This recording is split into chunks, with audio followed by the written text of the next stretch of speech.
All set? Good afternoon, everybody. Welcome to the August 2nd, 2021 Selectmen's Meeting. Please rise for the Pledge of Allegiance. Pledge allegiance to the flag of the United States of America and to the republic for which it stands, one nation, under God, indivisible, with liberty and justice for all.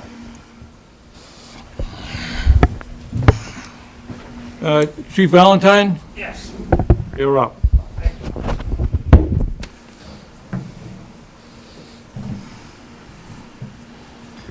I just wanted to bring up an incident that happened today in Groveland and to let the board know that I'm going to be recognizing two young people that turned what would have been a tragic event into a happy ending event.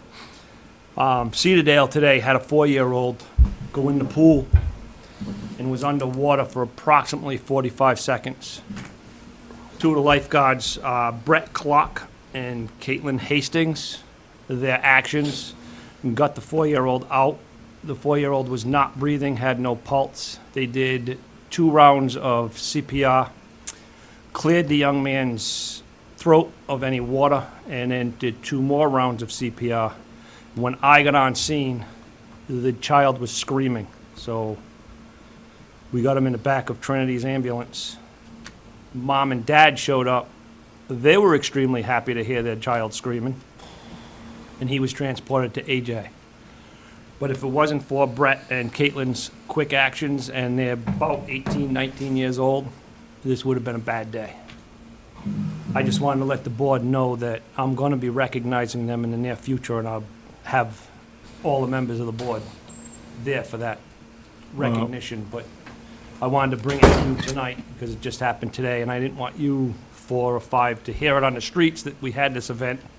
As the fire chief, I felt I needed to come and let you know. What time was that this afternoon? That was just before noontime. I missed that one. Just before noon. Are you going to have them come in to the next Selectmen's meeting, or are you going I'm to do going it? to try to, yes. I'm going to go and see the director either tomorrow or Wednesday. When I left, we were making arrangements to have counselors come in from the school to talk to the 2 Okay. that did the CPR and the staff that was working, because they all witnessed it. Well, that was good. So that was taken care of this afternoon. So I'll go either tomorrow or Wednesday and see, I believe it's Tammy that's the director, and speak with her and get all the information on the 2 people so I can get them recognized formally. Always a good thing when they start screaming. Oh, yes. It was definitely, it turned out to be a good day, which would have been a real bad day. But I just wanted to let the board know that Thank you. this happened today and that it will be recognized in the future. Great, Okay? great. Yes, thank Great you. news. Anybody? Thank you very Do much. you have any? Well, I know Miss Kate Hastings from Yeah. school, yes. Yeah. She's a wonderful young lady, and I'm sure she's She was deserving shaken of up every at bit of first, credit. but Yeah, she was happy with the results, so. good, good. All right, thank you. Thank you for Thank coming in, and you're going to draw up some kind of a citation or Yeah. something for them? Absolutely. Good. All right. Thank you.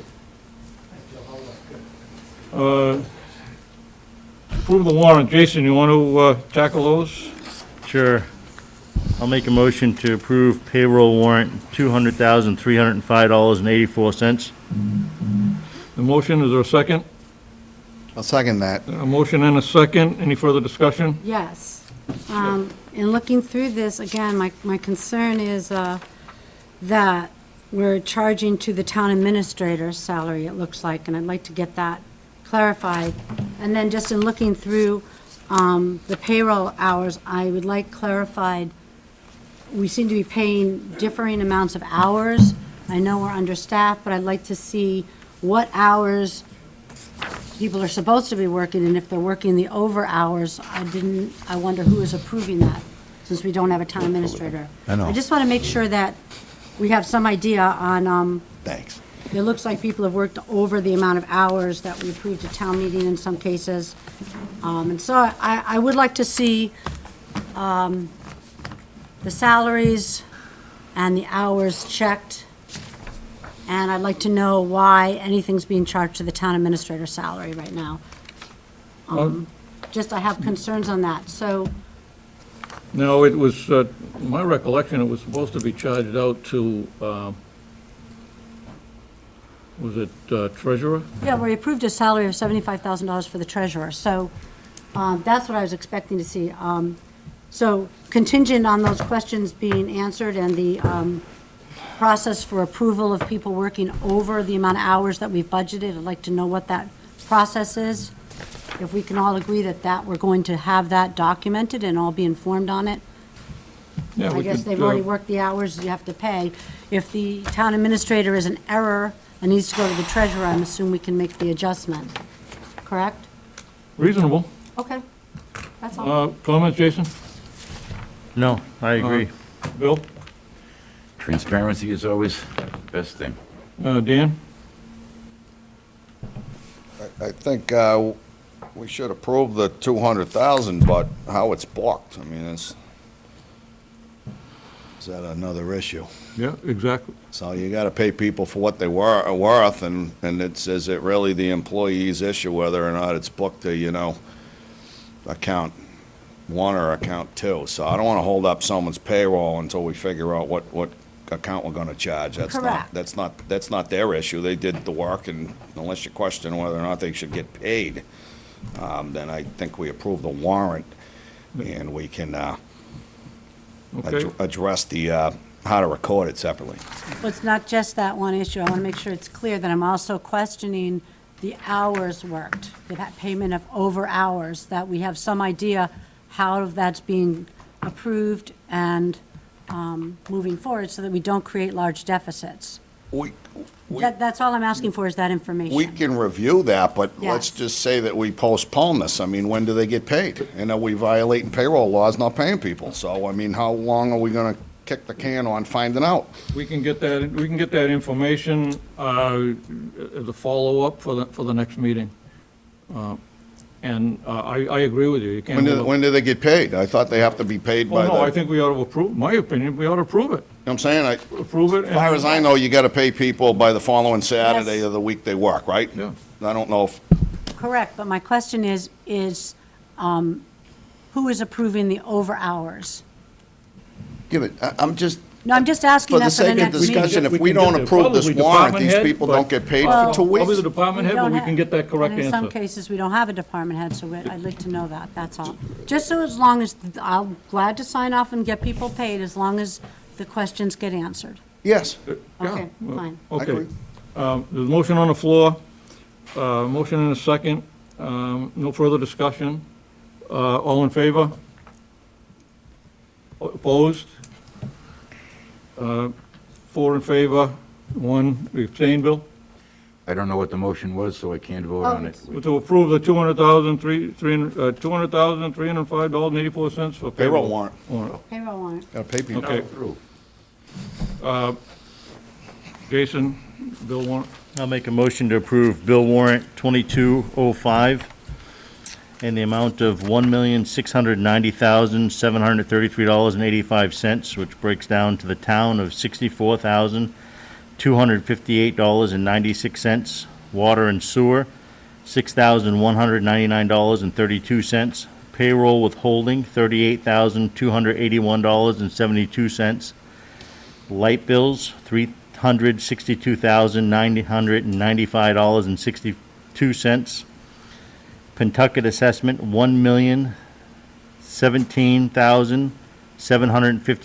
$1,017,752.33. Whittier assessment, $162,039. And grants, $39,206.90. A motion, is there a second? Second. Second, motion and a second, any further discussion? None, all in favor? Unanimous. Approval of minutes. Approval of the minutes, you want to go each individual one, or what's your wish, or to do them all? I would like to do them all. I did review all of these, so if it pleases the board, I'd make a motion to approve the minutes for January 4th, 2021, January 19th, 2021, February 1st, 2021, March 15th, 2021, March 29th, 2021, April 5th, 2021, April 15th, 2021, April 20th, 2021, May 7th, 2021. Can May I stop you, 10th. Kathy? I'm going to abstain from all the ones Oh, before I was on the board, so okay. we can't do a blanket. All right, so let me go You need far You need a as- cutoff I'll at stop April at- 20. I'll stop at April 20. So through April 15th, 2021, April 20th, 2021. I'll Okay. second that. Motion and a second to approve the minutes from January 4th to cut off of April 20th. All in favor? Abstain. 4 in favor, 1 abstention. And I'll make a motion to approve the minutes for May 7th, 2021, May 10th, 2021, June 16th, 2021, June 22nd, 2021, June 29th, 2021, July 6th, 2021, July 19th, 2021, July 20th, 2021. Is there a second? I'll second that. Motion and a second. Any further discussion? Mr. Chair, I was absent on July the 6th. Okay? Okay, Can we I'll separate that one? exclude July 6th from my motion, and Yep. And I was absent, I believe, on the 29th. 29th of June? Yep. I'll Okay. exclude June 29th from my motion. Thank you. okay. So the motion is for May 7th, May 10th, June 16th, June 22nd, July 19th, July 20th. Okay, and there was a second, Jason. Any further discussion? None, all in favor? Unanimous. Now I think we got June 29th I'll make a first. motion to approve the minutes for June 29th, 2021. I'll second that. Motion and a second. Any further discussion? None, all in favor? 4 in favor, 1 abstained. July 6th. Make a motion to approve the minutes for July 6th, 2021. I'll second that. Motion and a second. Any further discussion? None, all in favor? Abstain. 4 in favor, 1 abstention. So, Mr. Chairman, this just leaves the May 24th very brief meeting we had prior to town meeting that Catherine and I can combine our notes and create the appropriate meeting minutes for that. Okay. Yep. Next up, appointment of Sean Hood for the position of library page at $13.50 an hour, up to 11 hours per week, effective 8/2/2021. We have a recommendation from the library director, and we have his letter with his experience. Do we have a motion for that? I'll make a motion to appoint Sean Hood for the position of library page at $13.50 an hour for up to 11 hours per week, effective August 2nd, 2021. Second. Motion and a second. Any further discussion? None? All in favor? Unanimous. Congratulations, Sean. A discussion and possible vote. Town Administrator Search Committee comments and requests. Joe, I guess this is yours. Thank you, Mr. Chair. This will be just a few minutes. Last week, Ruth Rivard put together a meeting immediately after your meeting with the Finance Committee to look at paying for the consultant fee of $6,000 either through the reserve fund or through the salary line item. You had expressed the desire, if there was a choice, to go with the salary line item. They could not move forward.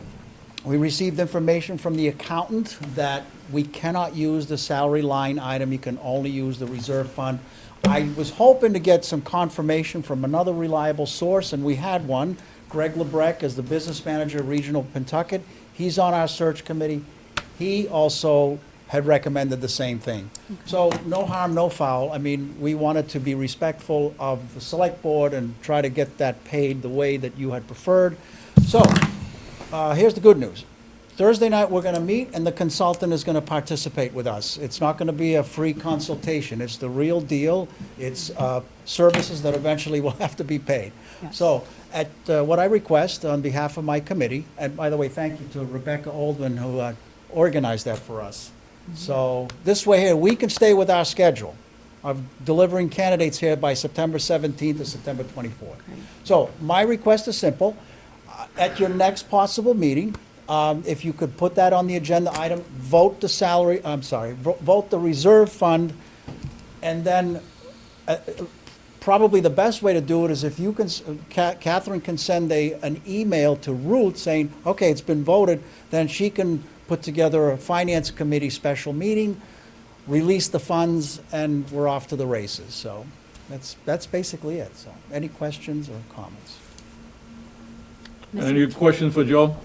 Kathy? Actually, my question is for the board. We do have items not reasonably anticipated, and since we have already approved the use of the consultant, it was just the funding mechanism that we discussed both avenues and thought if it could go through the administrator's salary, fine, but since it cannot, I would think under items not reasonably anticipated, we can vote to approve the reserve fund transfer for $6,000 so that this can get rolling.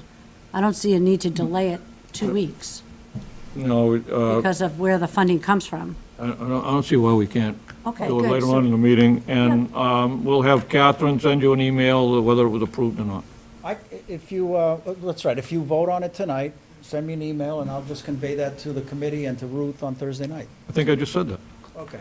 I didn't quite understand that. I think we're repeating ourselves now. That's okay. We're The getting to that the point. in- excitement and enthusiasm with this project is just fever pitched. Better to repeat than get it wrong. Yeah. So you want those $6,000?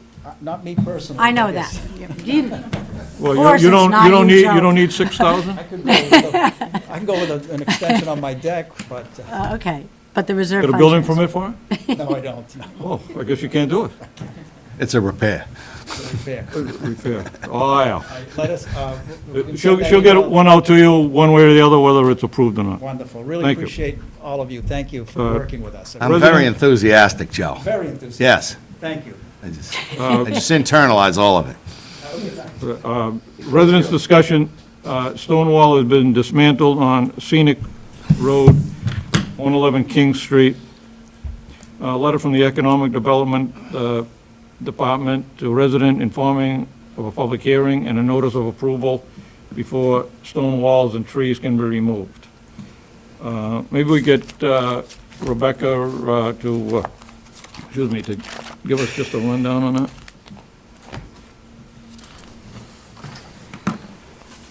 Thank you. Rebecca Oldham, Director of Economic Development, Planning and Conservation. So this is a little bit of a unique situation. I was actually unaware that we had a scenic bylaw.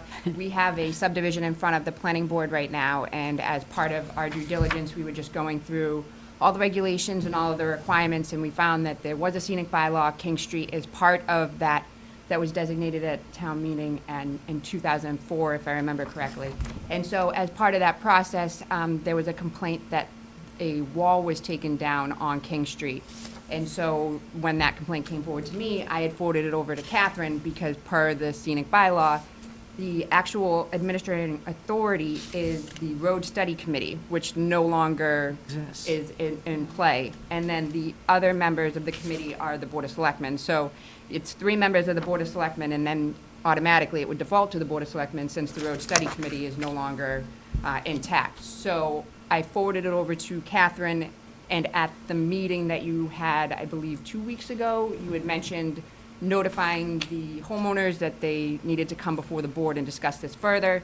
So on behalf of the Board of Selectmen, I sent over the letter with the scenic bylaw, letting them know that the Board of Selectmen would like to discuss this further with them. The homeowners were extremely receptive. They responded, sent over some photos that I forwarded over to Catherine to share with all of you so that you understood exactly what was happening. The tree warden, who's the highway superintendent, has been very active in this particular project and this particular property as well. I believe he met with the homeowners briefly when he first started about the removal of some of the trees and trying to figure out exactly where they were located and if they were located in the actual right-of-way or if they were on private property. But again, the scenic bylaw seems to be very gray. There's no enforcement, or it doesn't appear to have any enforcement. And then also, it's a little unclear exactly what would constitute or trigger the scenic bylaw. It says roadway maintenance. Well, they weren't doing any roadway maintenance. They were doing some repairs to their home. So it's kind of like, does this even trigger the actual bylaw or does it not? And if it does, then it's just a simple procedure with the Board of Selectmen of issuing a public hearing and explaining what you want to do, and if the Board of Selectmen deems that that's okay, then you could issue approval in coordination with the tree warden. It just seems a little confusing, not very straightforward, and while my department doesn't have any specific involvement with administering the process, we do get to help designate roads, but this is not that case. So I can try and answer any questions that you may have, but again, this is not necessarily something that falls under my jurisdiction. It's more so the Board of Selectmen and the tree warden. And I believe that Rennie Carroll is on the Zoom if you have any specific questions to him. And the homeowner, I believe, is present this evening to discuss it from their end. Okay, thank you. Thanks. Don't go away, we might need you. Maybe we'll hear from the homeowner and give us a rundown of what happened. Just introduce yourself and the people watching at home. Just remember, there's only about 50,000 people watching. Don't get nervous about that. This is your TV moment. Are we on? Are we on? My name's Oh, yeah, we're Laurel on. Carlson. I live at 111 King Street here in Groveland. Yep, I'm Jonathan Carlson. How do you do? So we were notified by Rebecca regarding the scenic bylaw.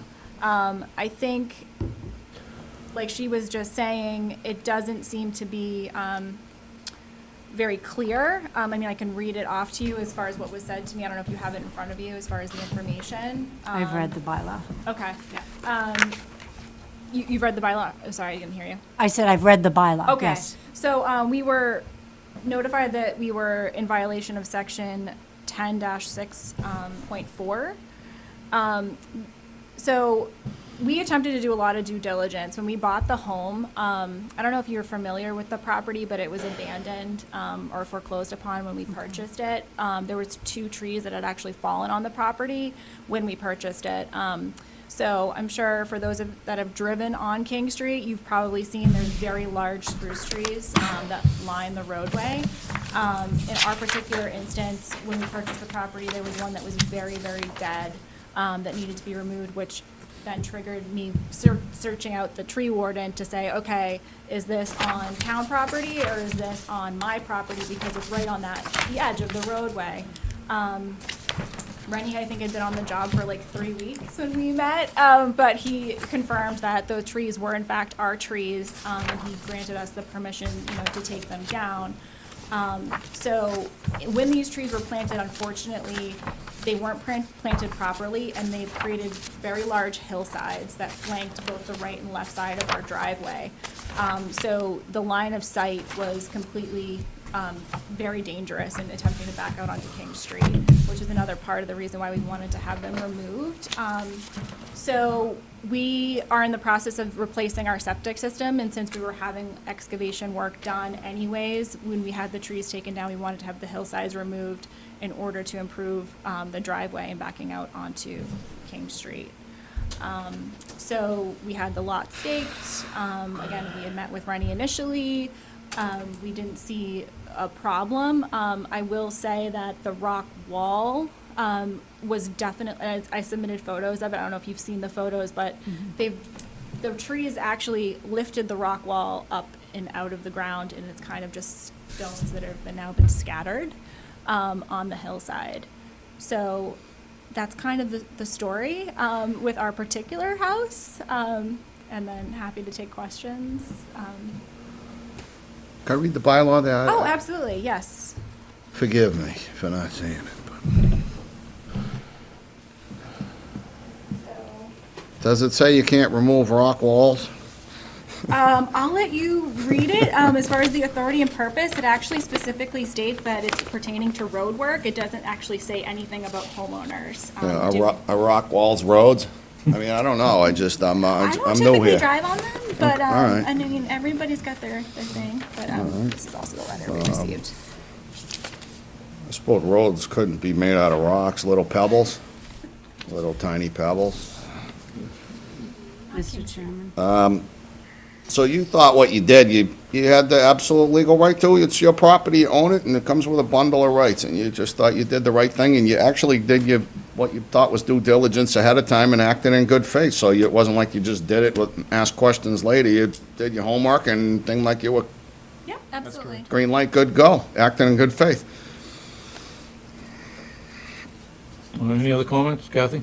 So, I'm now going to date myself. I was actually involved when we created the scenic road bylaw. Oh, okay. Don't pay me. And the purpose of it was, at the time, we had an elected road commissioner, so that person could act independently in clearing sides of roads, Sure. widening roads. And there was a general feeling amongst townspeople that we wanted to preserve the small-town look of the tree canopy and the rock wall. So you're correct in your assumption about what are they talking about. We're talking about the line of sight down the road and the country-like look of it. But as Ms. Olden pointed out, and she's new to our staff for the past few years, this bylaw is dated because now we don't have an elected road commissioner. We do not have a road study committee.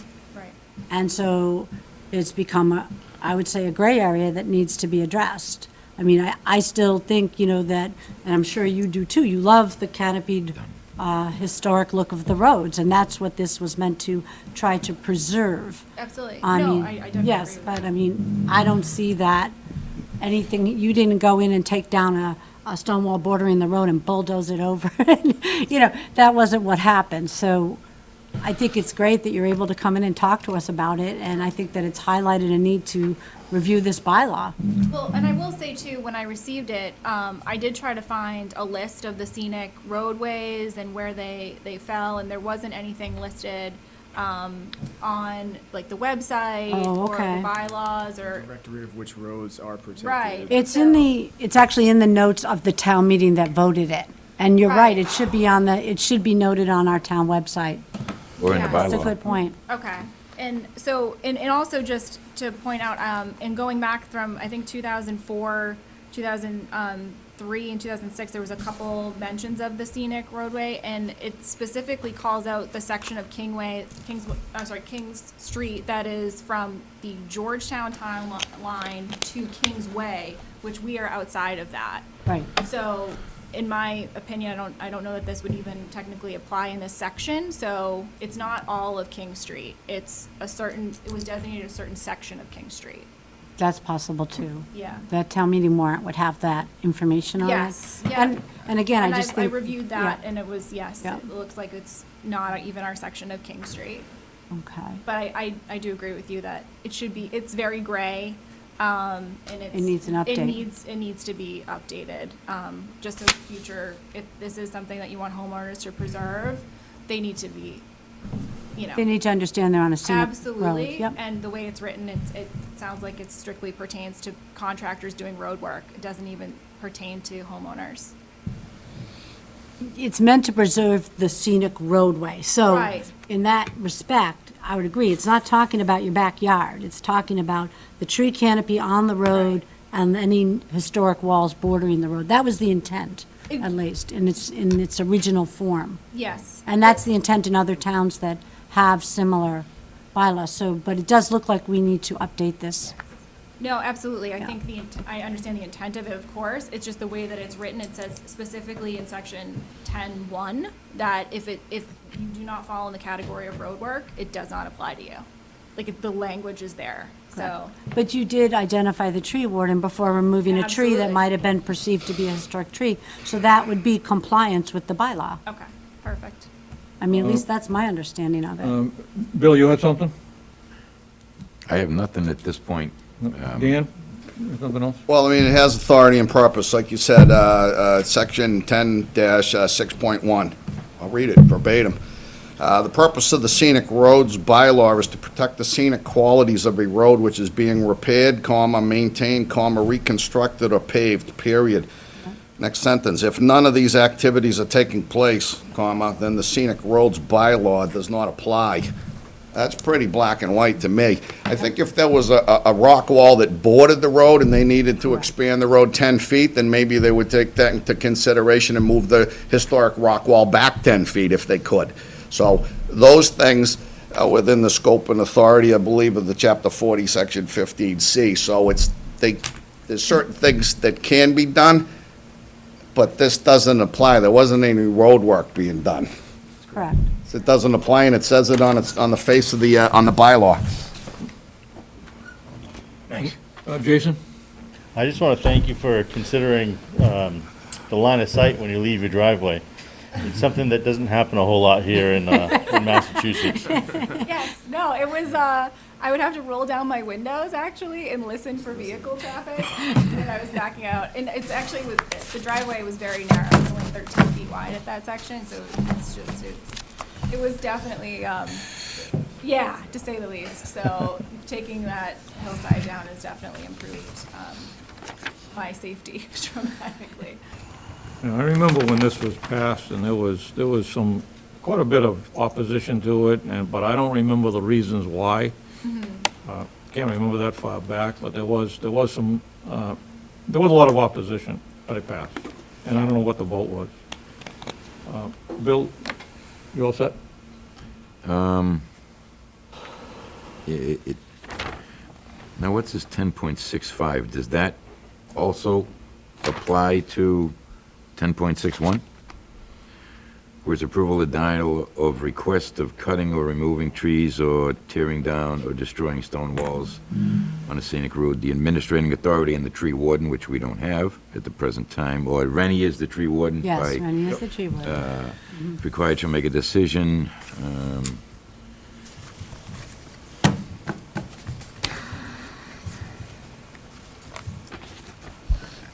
Seems to me before you can hold anybody accountable, these have to be strengthened.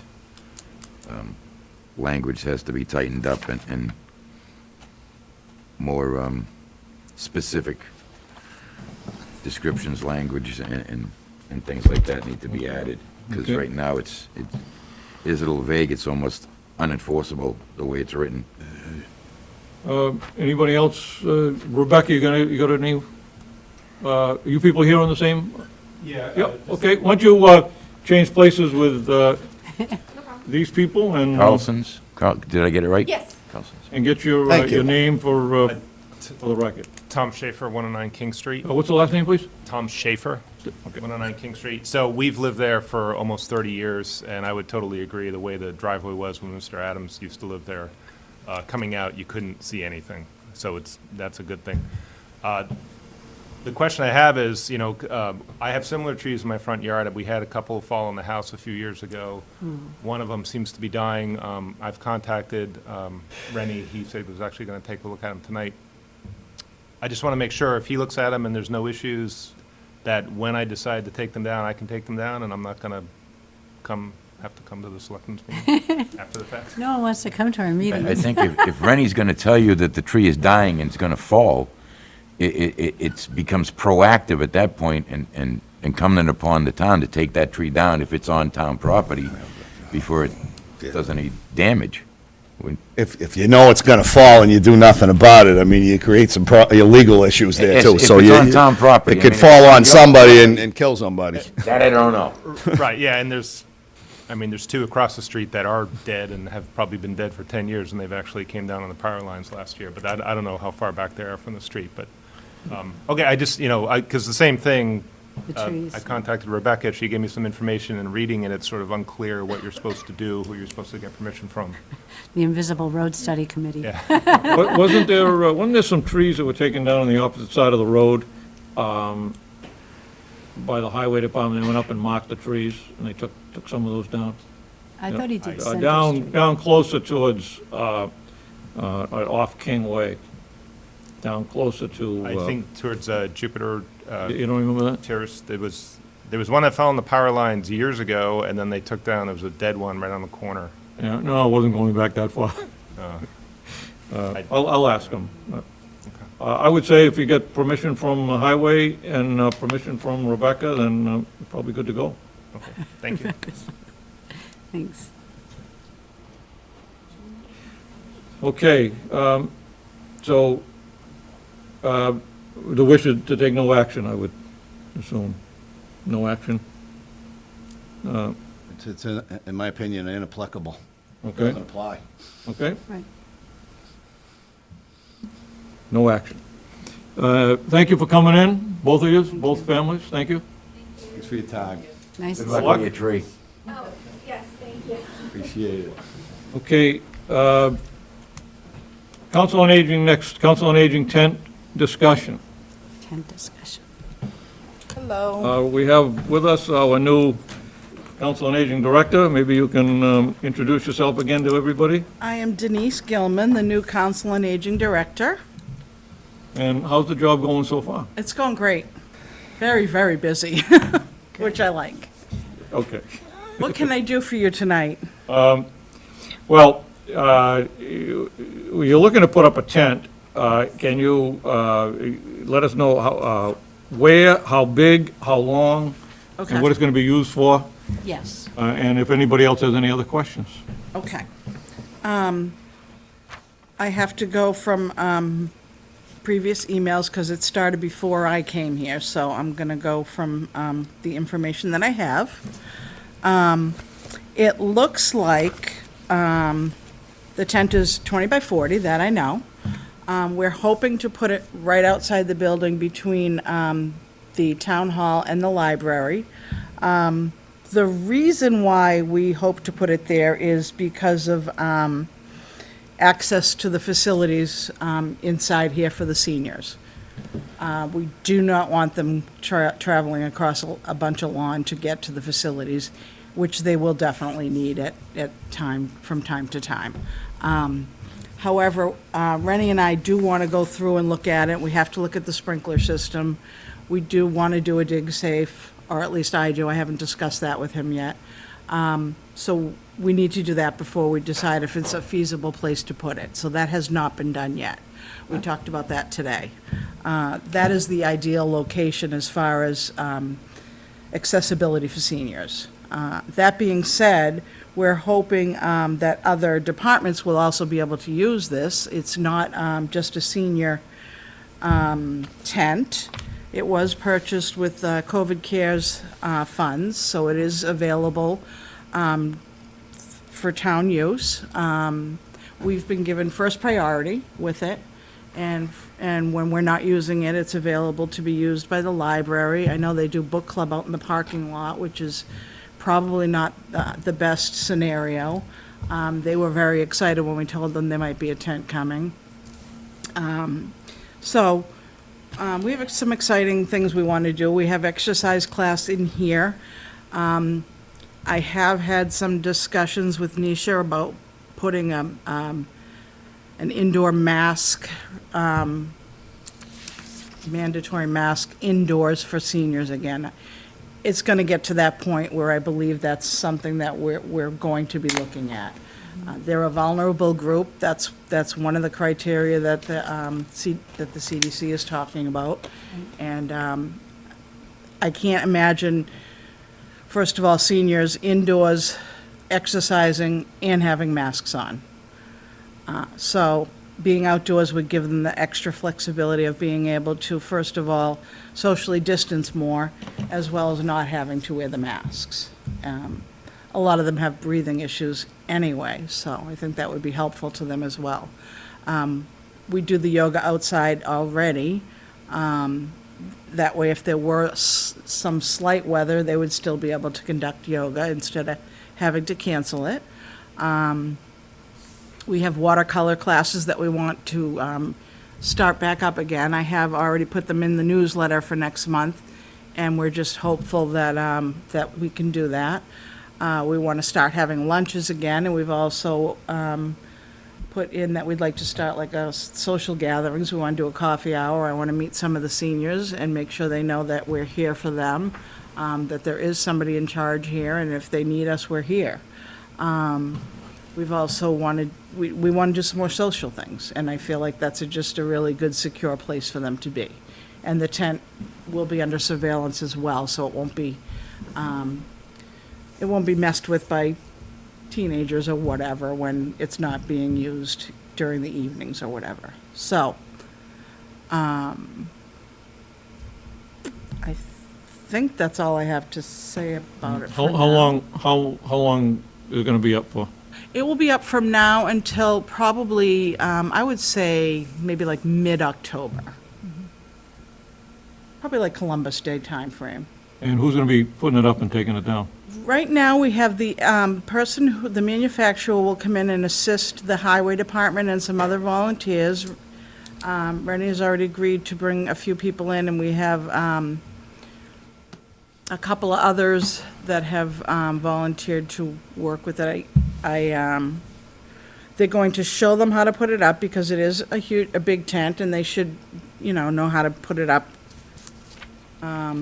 effectively. I want it to be safe, obviously, and then they'll have the wherewithal to put it up in the future and take it down and have that knowledge for the future. Will it have sides and Any windows? comments? It won't have sides, but you can probably add them. I haven't checked into that yet. Okay, so you think the sides could be an add-on? I do believe the sides can be an add-on. I know that most of them do have that ability to be added in.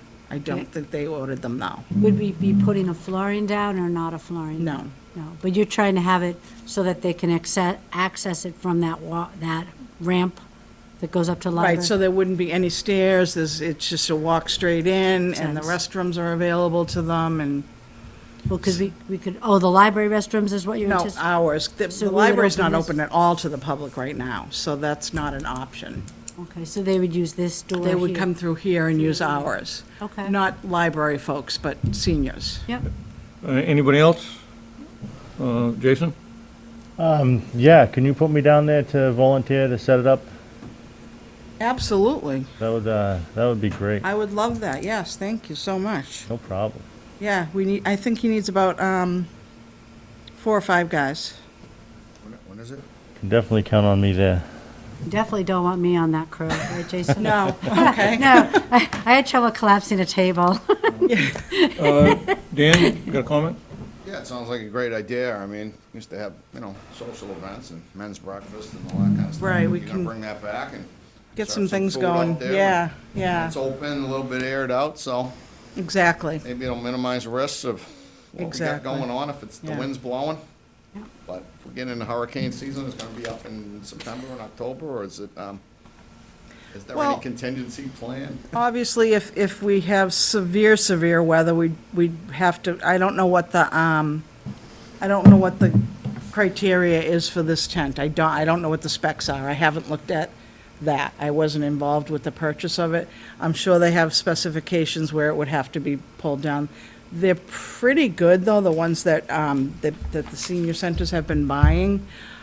They've been working well, up to 50-mile-an-hour winds and so forth. They're good, too. So they're not something that you have to pull down every 2 weeks because of a rainstorm or a windstorm. When you're putting it out, I mean, I can help out if I'm available. I just, Right. if it's Okay. during work hours, I'm at work. but- I think it is going to be during the day because the manufacturer is going to bring it in, and he's going to assist the guys and demonstrate how to put it up safely. 8 So, or 9 in the morning, I can do it and go to Okay. work. Bill? Yeah, this is a canopy, there's no sides it's a to it at all? canopy, right. It has no sides. Right now, that's a good thing. In the fall, it might be a little different. Gonna be a lot different. It's harder with the sides, though, because it does become, A sale. it becomes a little bit more, flying. Aerodynamic. It's a little bit more aerodynamic, and, Yeah. but we'll see, maybe we want to work with something, trying to add a couple of sides on it. We can only do 2 anyway, if things continue with the 50% like they used to be, so. I don't know that I'd want to close the whole thing in anyway. What's the point? You'd just be in a building again, pretty much, so. Yeah, But we may end up wanting to put a side or 2 on. and you can roll those up. Usually you can roll them up, yeah, Or screens, maybe, yeah. just for mosquitoes and whatnot. Yeah, usually, I mean, it's the wind that usually gets them, but we'll see, yeah. I already talked to the library, they suggested that, we might be able to use a couple, their picnic tables, they're not being used, Excellent. because I'm a little concerned about folding chairs for seniors, so that was one thought I had. And Bill? And you had mentioned that traveling on the grass is difficult. Is this going to be partially, it has to be, right, on the pavement, on the grass? it will be on the grass here, but my concern was if we put it way out by the tree where the picnic table is on the other side of the library, which was one of the suggestions I had heard, having the seniors travel all that distance just to use a restroom concerned me. So my thoughts are, the closer we can get it to the building, the safer it will be for the seniors. Okay. I give this a lot of thought, and I'm not sure that's the best spot for it. Okay. Can you explain why, like out behind the parking lot here, in front of River Pines, from the police parking, why that wouldn't be a better spot rather than have the tent out in front of Town Hall till the end of middle October?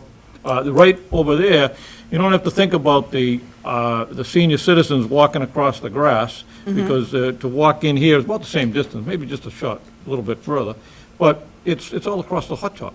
So you wouldn't have to be maneuvering across the lawn out there, and it wouldn't be in the way of the sprinkler system. Obviously, the tent's going to be, there's going to kill the grass, if it's going to be there until October. I just think that might be even a better spot. Do you have a reason why you didn't choose that one? Well, it's not, it has to be put up on a soft surface. It can't be put up on pavement. We'd have to get a very different type of structure in order to do that. It wouldn't be anything, it would be more like a circus tent. We'd have to get, No, I'm talking about not on the pavement out here. okay, I'm talking I'm about not on the familiar with lawn what you're itself. talking about then. I'm talking about on the lawn itself. Okay, I'd have to look at it. I'm willing to take a look at it, absolutely. In my opinion, I just think it's a better spot for it. Okay. Dan, go ahead. You raise a great point. I mean, how are you gonna maintain the grass and make sure it's grass, or are you gonna cut, get a lawnmower, a small one in there to cut it, or Well, on- what are you gonna do? Is it gonna turn to mud? I mean, I don't wanna rain on your parade here. I like the idea, but I just, Well, is it practical? It is It'll work. practical. I've seen probably 100 of them in other senior centers. Almost every senior center has them, and I haven't seen an issue with them yet. The lawnmowers get in there fine. It's not gonna be a mud bowl. No, I haven't seen any issues like that whatsoever, and a lot of them are enclosed, and I still haven't seen those issues. They seem to work out beautifully. And if it was, you take it down, right? Well, yeah, you can, yeah. We have to move it, You gotta but, move it. If it doesn't work, you find out. right. I don't see an issue where it wouldn't work, though. I mean, like I've said, I've seen dozens of them. I've been to several senior centers where it worked. The one I came from, we had a huge one up. We had a 30 by 40, a little bit more heavy duty than this one, and it was up for quite some time with permanent furniture in it, and the lawn was fine. Nobody complained about the mowing It's not gonna and. be trampled every day of the week, so No, that it's no, just it's not heavy, it's not heavy Once in a while. traffic, yeah. Yeah. I mean, I think they have tents over at the high school, and they've been up there for, quite some time, drive by. That might work, I don't know. But I would definitely look at the other location, for sure, yeah. I don't want to mess with those sprinklers if I don't have to. Yeah, I just think it's maybe a better option, but I would love Take a to, look. yeah, Take if a you look. have a, maybe you and the highway superintendent can get together and, can you explain that location to me again, so I can, so, right out behind the parking lot, yeah, behind the police station, in a lot, from the police station, back of the parking lot out towards River Pine. Okay. We own a section over there. In fact, it was approved for, the selectmen turned that over at the time for a senior center, and that's where the proposed senior center was going to be, was out in that area. okay, And I'm sure that if it encompasses part of the parking lot, which I think the senior center was going to, you could maneuver stakes. The highway superintendent know how to handle that, but it's not, you just pound the stakes into the hot top. yeah. That's done.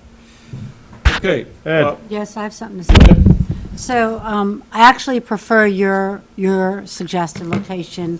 I'm familiar where Chairman Watson is suggesting it, and the problem is if you have an open tent, you have the fire station there and the police station there. I can't imagine a less calming yoga class than one with multiple sirens going off, not to mention the distance from that point to a useful bathroom is significant. They'd have to get inside the public safety building to the central bathroom area. And that's quite a journey. Quite a journey. Whereas here, coming through the Vito building, right there, it's, in my opinion, for this type of a temporary thing, I think it shows that we are trying to do something for a population in our town that we haven't been able to do much for during the pandemic. And I fully support putting it right out front, so it's highly visible and everybody knows it's there. I really do want to step up what we're doing for the seniors. I think they need to get out before this weather changes over back to fall and winter again. I agree with you. I have an elderly parent in assisted living, and I've been down to see her once, and I'm planning to get down to see her again because you don't know what the fall will hold, and you should take advantage of this time. Okay, Those are the two locations, I guess, so I don't know. Obviously, I prefer to have them close to the restroom as possible, so. okay, anybody else? Well, do we need to? Do we need a motion to approve a tent location for the Council on Aging? Do we have a motion? I'd like to make a motion to approve the tent location as originally proposed, providing that the sprinklers and dig safe works out. I'll second that. You A know, motion and a second, any further discussion? None, all in favor? Unanimous. thank you for bringing this forward. While you're here, Yes. rather than to keep you to the items not reasonably anticipated, if there's no objection, we can bring up Council on Aging van discussion. There was a problem with that. Yes. Are you ready to, you ready to handle that? Sure. So we're To going the under, best of my ability, yes. so we're going under not anticipated right now, Mr. Chairman? Well, we can bring it up under the same item, rather than to have her, there's no objections, we have. No If objection. she's here, we can bring it up at this point. But we don't, there's nothing in our packet on it? No. Oh, okay, so This you're is gonna something fill us- that just came up. Yes,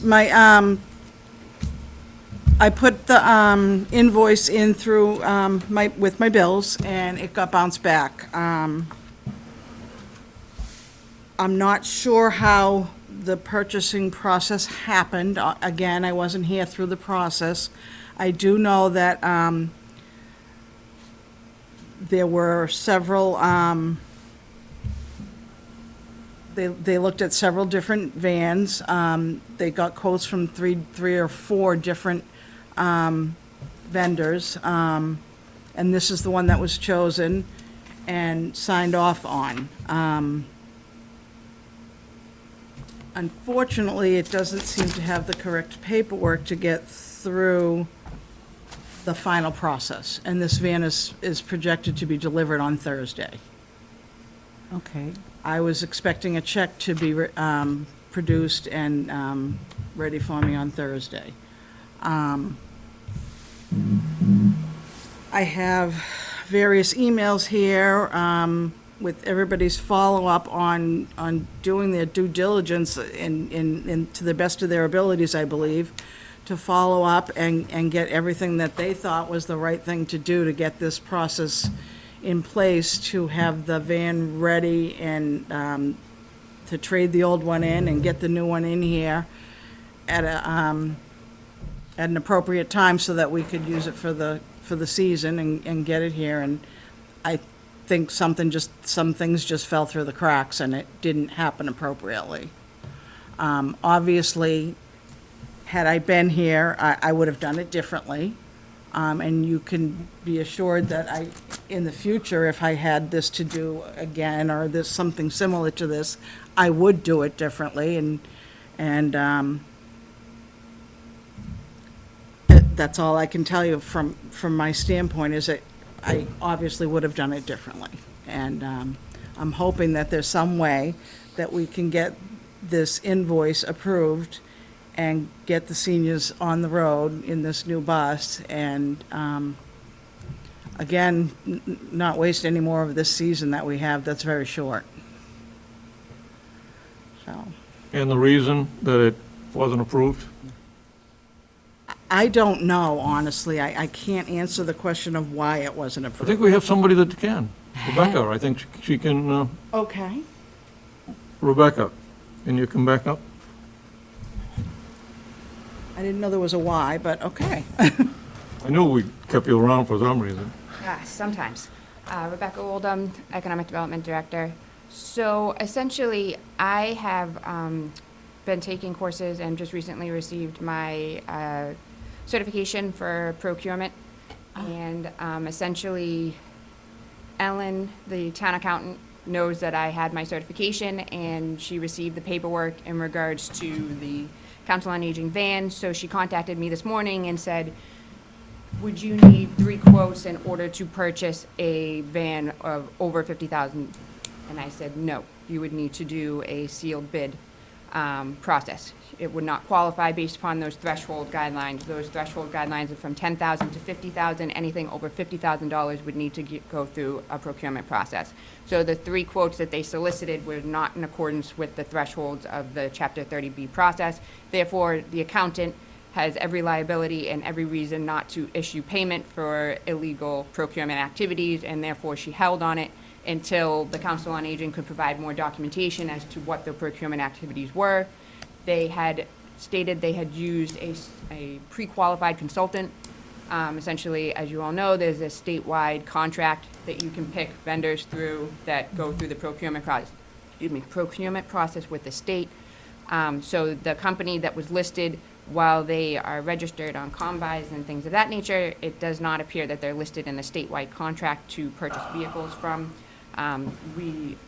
Nisha had contacted me today with some information from the vendor. I said if the vendor, would willingly know if they solicited or they applied for a bid for a statewide contract, and they would have received notification of such. So if they can provide that they are one of those certified, pre-qualified vendors, then sure, you can go through the process of not having to go out for bid because they've already done that through the OSD.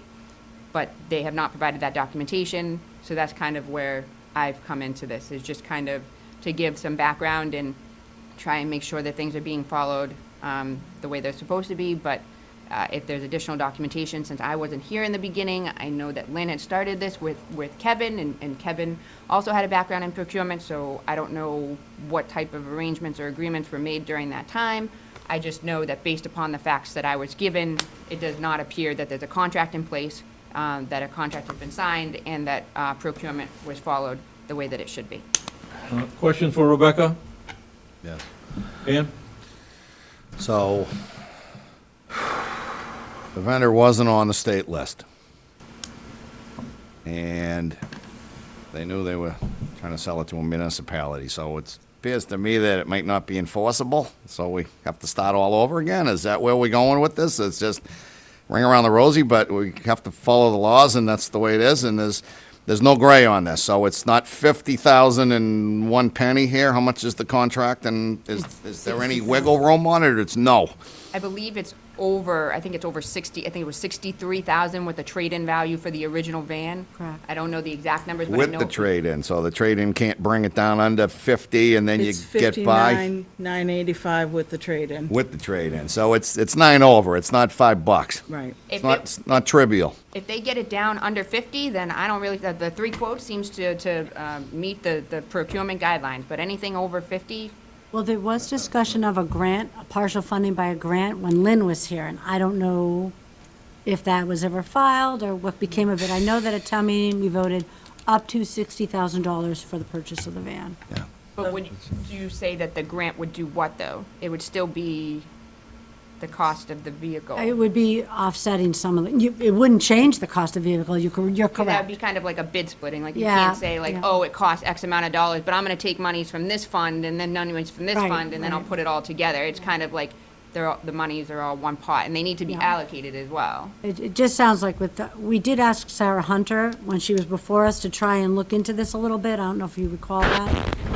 But I guess she didn't get in touch with you because of the change in personnel.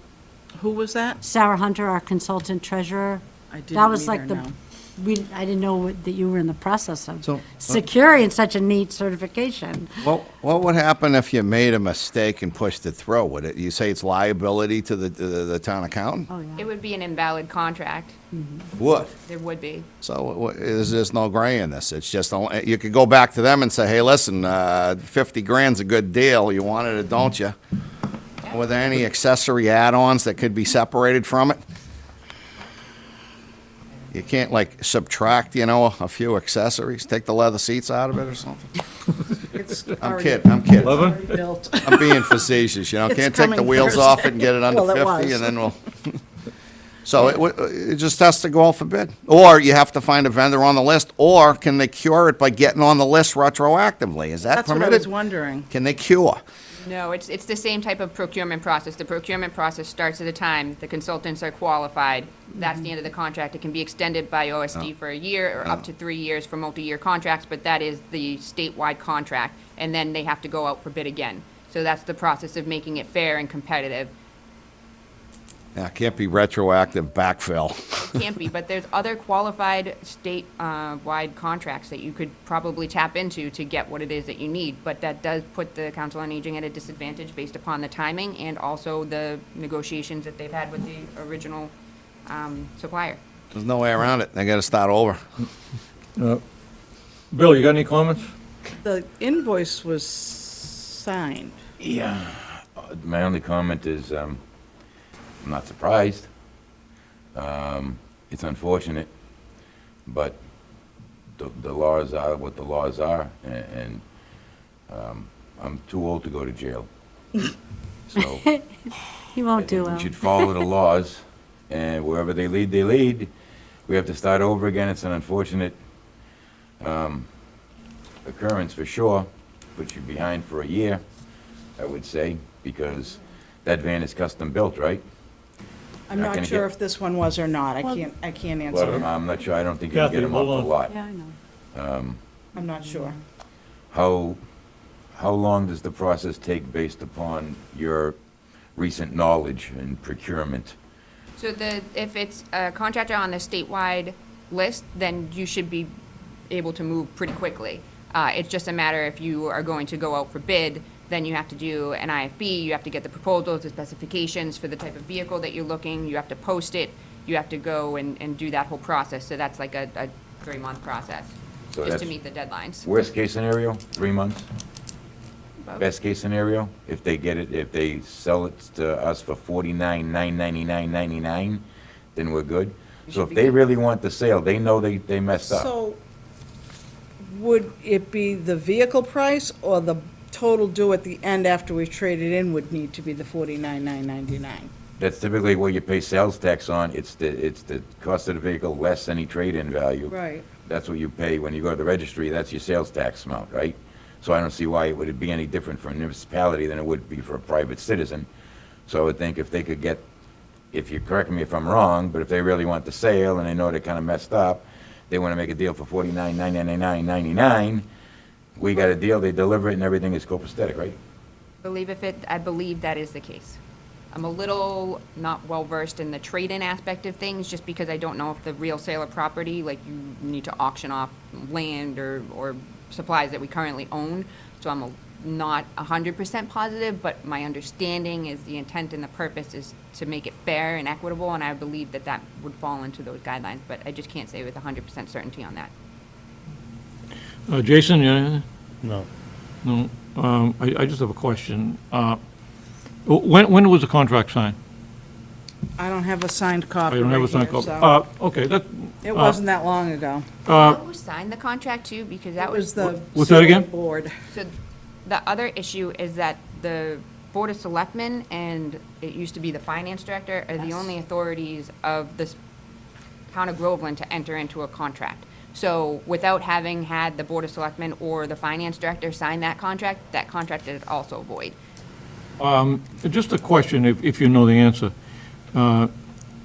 It happens occasionally, but not often, that a company gets taken off of the bid list because of non-performance or something. You don't see it too often, but do you think they were on before and were taken off? I don't know. I know that it appears that they bid jobs regularly on combis. They are registered on combis to bid state jobs, but I don't know if they ever had a previous contract with a statewide contract, or if they just bid specific jobs. The statewide contract is a lot different than, you know, what we would do. I don't think they did, because they were very confused at when I asked them about it. Okay. They just weren't knowledgeable enough about it to. Anybody else, to have Kathy? been on it. Well, yes, I mean, I'm really glad that you brought this forward, that you, Rebecca, I'm really happy that you got certified in procurement, because that has been one of my biggest concerns, is the items that we voted at town meeting, in particular, the senior van, I know was a significant sum of money, and following procurement law is really important. We really don't want to be trying to dance around that. Let's do it right, get it done right, and then nobody goes to jail, which is good. And yes, and I believe we'd have to sign the contract. So it in looks the like it was absence of signed June 16th, By whom? COA board. Oh, I would say, I think the Board of Health is the only board that I'm aware of that has the power to hire and fire. I think other than that, everything comes through us. Okay. We're kind of a funny little town that way. You know what I'm saying, is we have a strong fire chief that can appoint, but other than that, contracts and everything kind of funnel through here almost all the time. So I guess I just want to clarify again, the vehicle price or the total due after trade-in is the number I need to be below 50. I do not know. I need That's an some sort of important question. clarification on that. I think Rebecca will have to go back to school a little bit, figure that out for you. I The can't Inspector tell General's you. office is great, and I believe that if I were to ask them a general question of that nature, that they would be able to give me that information, so that I can reach out to the contact over at the Inspector General and ask him that question. Because I don't really want to move forward until I know that. I mean, I'll ask them the question, that, you know, if they'll drop the price, I have no problem with that. Well, But They might do that. Dan, you had something else? Seems to me that, you know, if the contract price is 50 or more, that's the spirit of it, how you pay for it, whether you pay with something of value that's worth, say, X, $5,000 or 10 or 20. I mean, that's just, probably, it's a form of payment. probably. So, yeah.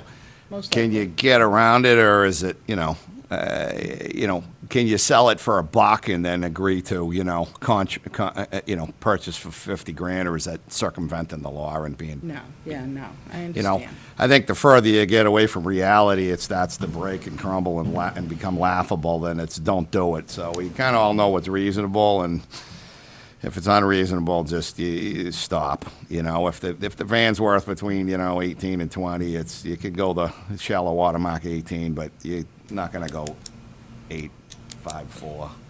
So I think we have to play by the $50,000 rule. I don't know that I need legal counsel advice on that. It's just that's the spirit of the law.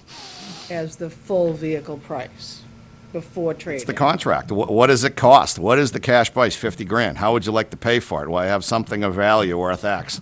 I got this van worth 10 grand. You give me 10 for it, I give you 10.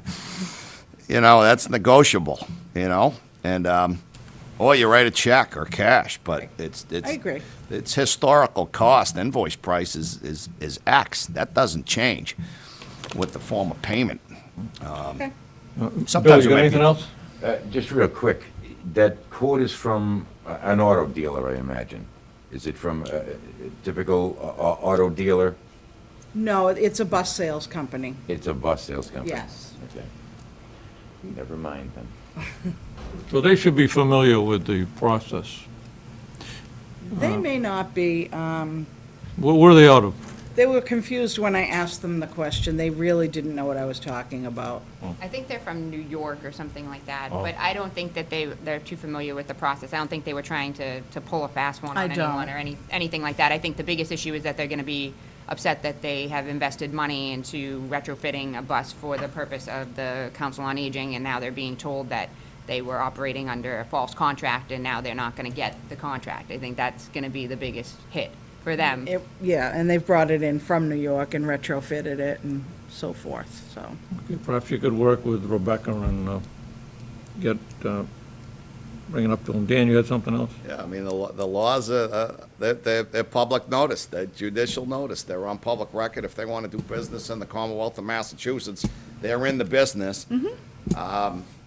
You know, they have a duty to comply with laws. So, I mean, from what I heard, I mean, you know, I'm not going to try the case or anything, but it seems like it's unenforceable. One, it wasn't authorized by an authorized agent of the town, okay? If it doesn't follow Mass General laws, it's dead on arrival as unenforceable. It's just not enforceable. To enforce that contract would encourage people from outside the state to come in here and play Mickey the Dunce and say, I didn't know the law, ignorance of the law is no excuse. So if you want to come in here and sell insurance, sell cars, you better know what you're doing. Otherwise, you know, you're not going to have a meeting of the minds that's going to be enforced. So I think you work with procurement specialist here. Do we have anyone else in town that is authorized to procure other than us as a default mechanism because we don't have a finance director or a I TA? believe it's been lettered too. I believe it's been lettered and everything in Groveland. It says Groveland on Yeah. it. Take the decals off. Groveland, I don't think, yeah. Where is it now? Pardon? Where is it? I believe it's in New Hampshire, Oh. Down the street. yeah. Any other questions, comments? I think we. Yes, I mean, Go ahead. we did discuss this purchase in our meeting, I don't know, a couple of months ago, and we did indicate that we wanted procurement laws followed, so I don't know how things kind of fell through the cracks. I'm glad you two caught it. Certainly, the company should have been aware that they needed to have a signature from the authority in charge of the town, a mayor or a board of selectmen. I mean, that's kind of common knowledge, so I'm surprised that they took that with just a council on aging signature. No offense to council on aging, but most people doing business with a municipality understand the need to find out who is in charge. Is it a mayor? Is it a board of selectmen? Is it a town administrator? That's fairly common in every area that I've seen in the town. I would think so, yeah. So I guess I don't feel that we've created a problem. We've discovered a problem, and we're going to try and fix it. So I'm glad you brought it forward. Okay. Well, keep us informed. Okay, All right, thank you for coming in, both of you. thank you. Mr. Chairman, Yep. since we're on the items not reasonably, if we wanted to quickly vote the reserve fund transfer, we could just cross that off the Yeah, we could do agenda. that. Yeah, we could do that. Okay, so We'll take up the items not reasonably anticipated. We did one, we'll do the other. Finance, funding info for the committee, for the Rebecca, search committee. so the word. Motion? Well, I was going to ask Rebecca for the wording. So we're going to make a motion for a reserve fund transfer of $6,000 to pay for or do we need the name of the company or Community Paradigm. to pay for the services of Community Paradigm to assist in the search and hiring of the town administrator? I'll second that. Motion and a second. Any further discussion? None? All in favor? Unanimous. Catherine, maybe you can send out an email to Joe and let him know that it was approved. Anything else on the items not reasonably anticipated? None. Well, Oh, you had something? I don't know if it's the right time or another segue, but what we talked about last time about modifying that ad, did that ad go out, Kathy? I didn't follow up with you during the week. Oh, yeah. I've been busy, We- so. Do you want to do that on Selectmen's time? Yeah, what- Yeah. Yeah, we'll do that Okay. then. I'll write the new one. Okay. Yes, Go ahead. if we're going to get to that point, I do. If most of us are paying attention to the news. There's a real cause for concern with the Delta variant that's exploding around the country. I think this board ought to consider steps that many private organizations, municipalities, and the federal government are taking to ensure that all of our employees and our staff are healthy and safe. And they are requiring either a vaccination, proof of vaccination, or require weekly testing against COVID. I think it's the least we can do to protect all the folks that work for us. I do not believe it's an invasion of privacy. It is a lot of, again, I said, the federal government, a lot of municipalities, and a lot of private organizations are requiring that as a condition of employment, and I think we ought to take a serious look at that as well going forward to safeguard ourselves and the folks that work for us, to make sure that they are protected to the fullest extent possible, and because we value them.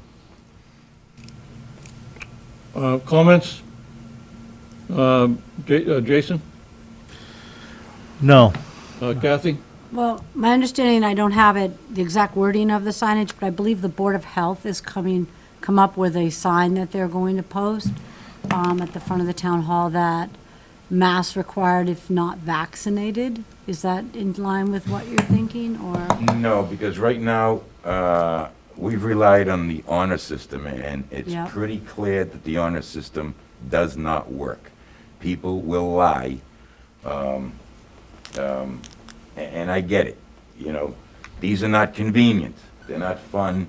It's No. restrictive. The only thing more inconvenient than these is dying. Messes up your whole day when you wake up dead, trust me. But I think we have an obligation and a responsibility to the folks that work in this building and work for this town to make sure they're adequately protected against folks that would lie or mislead or put other people needlessly in danger. It's almost like getting to a car or an 18-wheeler after you've had 37 beers and driving down the highway. You don't know if you're going to kill someone with your actions or not. So are you asking us to vote to make it a mask mandate for people entering the town hall, or are you asking us to ask the Board of Health to vote that? No, I'm asking the board should consider Okay. following what other municipalities, private organizations, and the federal government are doing to protect their employees, their colleagues, and they're requiring either proof of vaccination or weekly testing against COVID for those that will not provide proof of vaccination or just won't get vaccinated, so that we can make sure that the folks in this building are protected to the fullest extent possible. So you're talking about our employees having to either be tested or show proof? That's Absolutely. Oh, okay. I'm not aware of those policies. If you could get some for us to look at. I have not personally seen Well, I them. know some private industry is doing that. Dan, you had a comment? Yeah, I mean, I understand what he wants to do is public safety first, you know, but I don't know that I want, if you're vaccinated, it gives you protection. It's not 100% from what I know, but I'm not a scientist and I don't know all the stats, and I'm sure a lot of the stats aren't in yet. It just takes time to accumulate stats, and they're bad stats. No one wants to be one of them. But if you're going to mandate testing, you got to pay for it. So I don't know that we have the authority to mandate a vaccination for what's still is FDA approved, I believe, for an emergency state, and is still an emergency. I don't know the logistics of that, but I think we could suggest people. It's easier to just say that wear a mask in the building. If you're vaccinated, what you're concerned with other people, having COVID if the vaccines work. Maybe they don't work 100%, but they're better than nothing by far. You know, my wife works in a hospital, and she's seen, it's been, you know, horrific over the last year. So it's real. People die. People get really sick, and it's a serious issue. You know, well, getting to you know, some people don't want to get vaccinated because they have other health issues. So, and those are between themselves and their doctors. So, I don't know that I want to mandate. I don't know that we have authority to mandate vaccination on the Board of Selectmen. Nope, that's not what I All right, said. let me clarify. I don't want to put words in your mouth. I don't want to have a gentleman's debate on this. I want to make sure we explore the issues. So if you could request that, you know, and again, is somebody going to say none of your business, I'm not telling you, or just say, yeah, I'm vaccinated and I'm not? Yeah, I know that can happen. That's a concern. I mean, it'd be nice if everyone was honest, you know. But ultimately, I think the goal is that you want to provide maximum amount of safety for the people that work here. You know, if someone was uncomfortable coming to work and they're vaccinated, I think they could say something about it. I just, you know, how do people feel in the building? What does the Board of Health think? What are the state and federal laws on imposing or requiring? I know, you know, all the Massachusetts campuses required students to get vaccinated in UMass. I got mixed emotions about that. Long-term studies, you know, I mean, you know, they say it doesn't affect, you know, whatever, everything from fertility or whatever. How do they know? Have they done a 10-year study on it? Have they done a 20-year study? So I'm skeptical on, you know, well, there's no evidence that it causes harm. Well, there's no evidence of life on other planets either until you find it. So right now there's no evidence, and that's how they phrase it. And I've gone looking for some of these things on, is there any evidence that it causes harm to young people that potentially aren't at risk? They're certainly at risk to others being carriers. That's true. My 16-year-old son, I, as a father, I'm not worried about him getting COVID and it taking him out. I mean, if I was, I, you know, would be up in Maine in the woods living somewhere, you know. If it was like, you know, if you got it, you know, it had a 100% mortality rate, I'd be thinking differently. But, you know, kids can be carriers, and there is a risk. But, you know, I don't want to sacrifice my children's future health for my health. I won't sacrifice the youth of America for seniors. And I don't mean that in a callous way, but I want people to be cognizant of what we're asking young people to do when there are so many unknowns about what this drug is and that has been produced under warp speed in the last year. And again, well, there's no evidence yet. But if you ever watch those commercials late night, it's like, you know, did you take this drug back in the 80s? Called the law office of so-and-so. Well, I hope the heck that's not the case 20 years from now or 15 or 10 years from now on, all of these vaccines. So it's, to me, it's like, you know, pros and cons, pros and cons. It's like windshield wipers. I oscillate on these things, and what's the right thing to do? You know? You know? I have a child that won't get vaccinated. I have 3 children. But I slipped. But she said, well, I don't want to take it because they experimented on animals. Can you sum it up? Yeah, I'll sum it up. We can't impose it on people. Can we have a mask mandate? I think we can. I think we can. I think that's within our prerogative. I think we should divert to the Board of Health. I don't think we could make people get vaccinated and tested. I think it's something that maybe we could, if you feel that this is something you want to do, I would think that it would be up to the Board of Health. I think we're overstepping our bounds here, and it's the Board of Health that has control over this, and they should have a meeting coming up, and something that we could run it by them, that this is what members of the board were looking at. I think it's a little much to either get vaccinated or get a weekly COVID test. I think, I'm not sure that that's the way to go. But Bill, you had something else? Nope, that's under that particular item, that's it. Mr. Chairman? Yeah, go ahead. Just real quick thought, and maybe put this for a future agenda, but in discussions with the Board of Health, they don't have access to the supplies, to the masks and the Purell that we purchased, and I would like to see them have full access. So if they wouldn't put those supplies out in front for people entering the town hall, I'd like the Board of Health to be in charge of being able to do that when they see fit.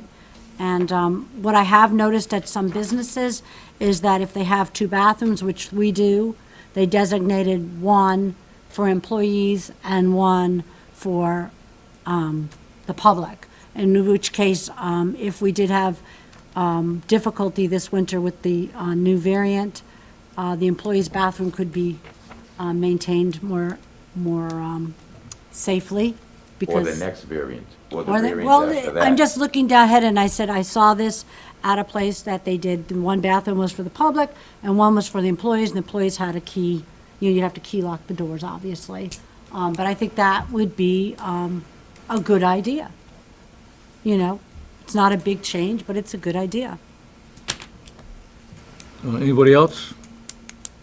No, how do you want to proceed?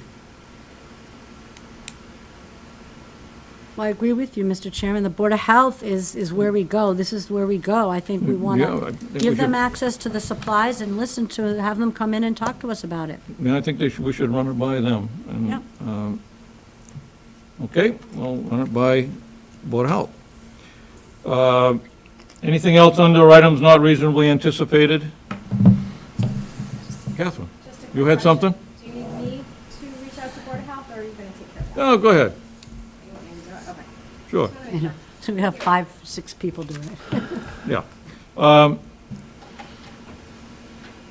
Next on the agenda, moving back to regular business, article to the State House for Finance Director repeal discussion. Who's familiar with that? That's an item I asked for, but as I look through the packet, I don't see it. No, I didn't see it It's here. not back yet. It's not, it's what? We haven't received it back yet We haven't received it back yet. from council. Yep. Okay, So it just keeps going on each agenda until eventually it shows up. all right. We'll have to put that on hold until we get the article back. That was quick. Next was waste management contract discussion. I know, Kathy, you've been working on that? Well, I'm collecting the complaints, and I'm going to, and I took a copy of Lori's, and I'm going to attempt to follow up and see with the route change if that indeed does miraculously correct this situation, because my understanding from discussion with the town attorney on this is that we have to let them make the change and see if the contract is then being adhered to. And that means picking up the trash on the roads on the days that they say they're going to. So that would be the next step.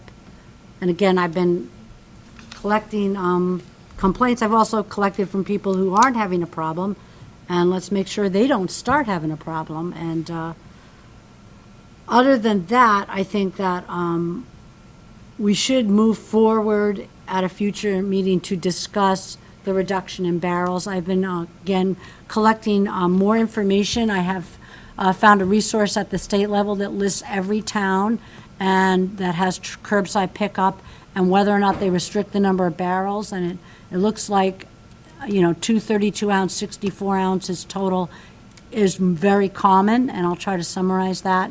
And I can provide the tables to all the members if you like. It's a really giant table. But we do need to move ahead on that. I asked Lori for a copy of a billing because I wanted to look at the cost of this contract with the new higher pricing. If we continue to increase our tonnage 10% a year, which is what was happening when we first looked at this, the increase was 10%. If that continues, there'll be a very real problem with trying to keep up with the cost of this contract. So I think we ought to try and have our eyes wide open while making decisions. And I wanted to see in particular how they do the calculation for the, what's called single stream recycling, because they don't charge that at the tonnage rate, or they shouldn't be. They have a whole separate calculation. And we need to see that in a real way to understand and talk to our residents about why it's important to move the trash from the tonnage into this recycling stream, because even though we pay for it, which I'm guessing we do, it's not going to be at $80 a ton. That's my guess, reading through the contract and trying to understand all this.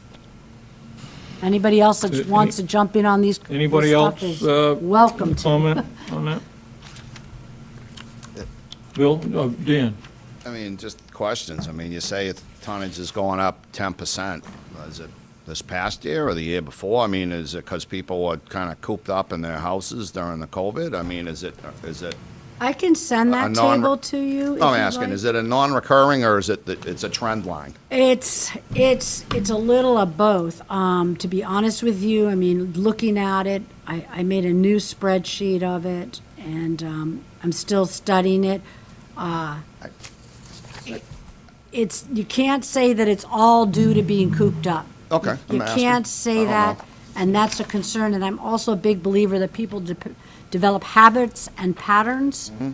and that we tend to keep repeating them. So unless, what I was hoping to be able to do in a very simple way was using like a 1-month invoice, explain why this will save the town money and save the residents' tax dollars. So if people can understand why this saves, then perhaps they'll be more inclined to get on board with it. Because we do need them to cooperate and start moving things to the recycling. Mr. Chair, I think I like to let people walk before we make them run. You know, if we gave them some information and sent out, I don't know if it'd go out in the tax bill or how you'd get it out there, you know. I think it'd have to be more than just the town website. But if you say, listen, you know, trash is up, tonnage is up, we're considering reducing the number of barrels if you can, you know, exert all efforts and to, you know, recycle more. You know, I'm guilty of it. Well, I throw out bottles and here's plastic. here's the real problem, and this is something that I don't think we've looked at yet. But- If we do nothing, the cost of doing nothing isn't the amount that we've appropriated. It's probably more. Mm-hmm. And that's the problem, that this town has to kind of face some facts here, that Yeah, but- we've become increasing in tonnage, and when we look to see what other towns have already moved to, we haven't even made a step.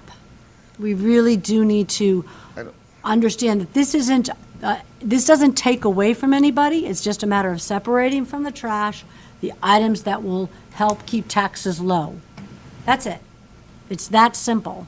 But I would like to get some real numbers, because I know some people like to know the numbers, want an example. Is that tonnage up? I mean, Yeah. can Waste Management tell us what they dumped last week and the week before? Can we, We have the tonnage. at the Board of Selectmen meeting, we get it? We have all this.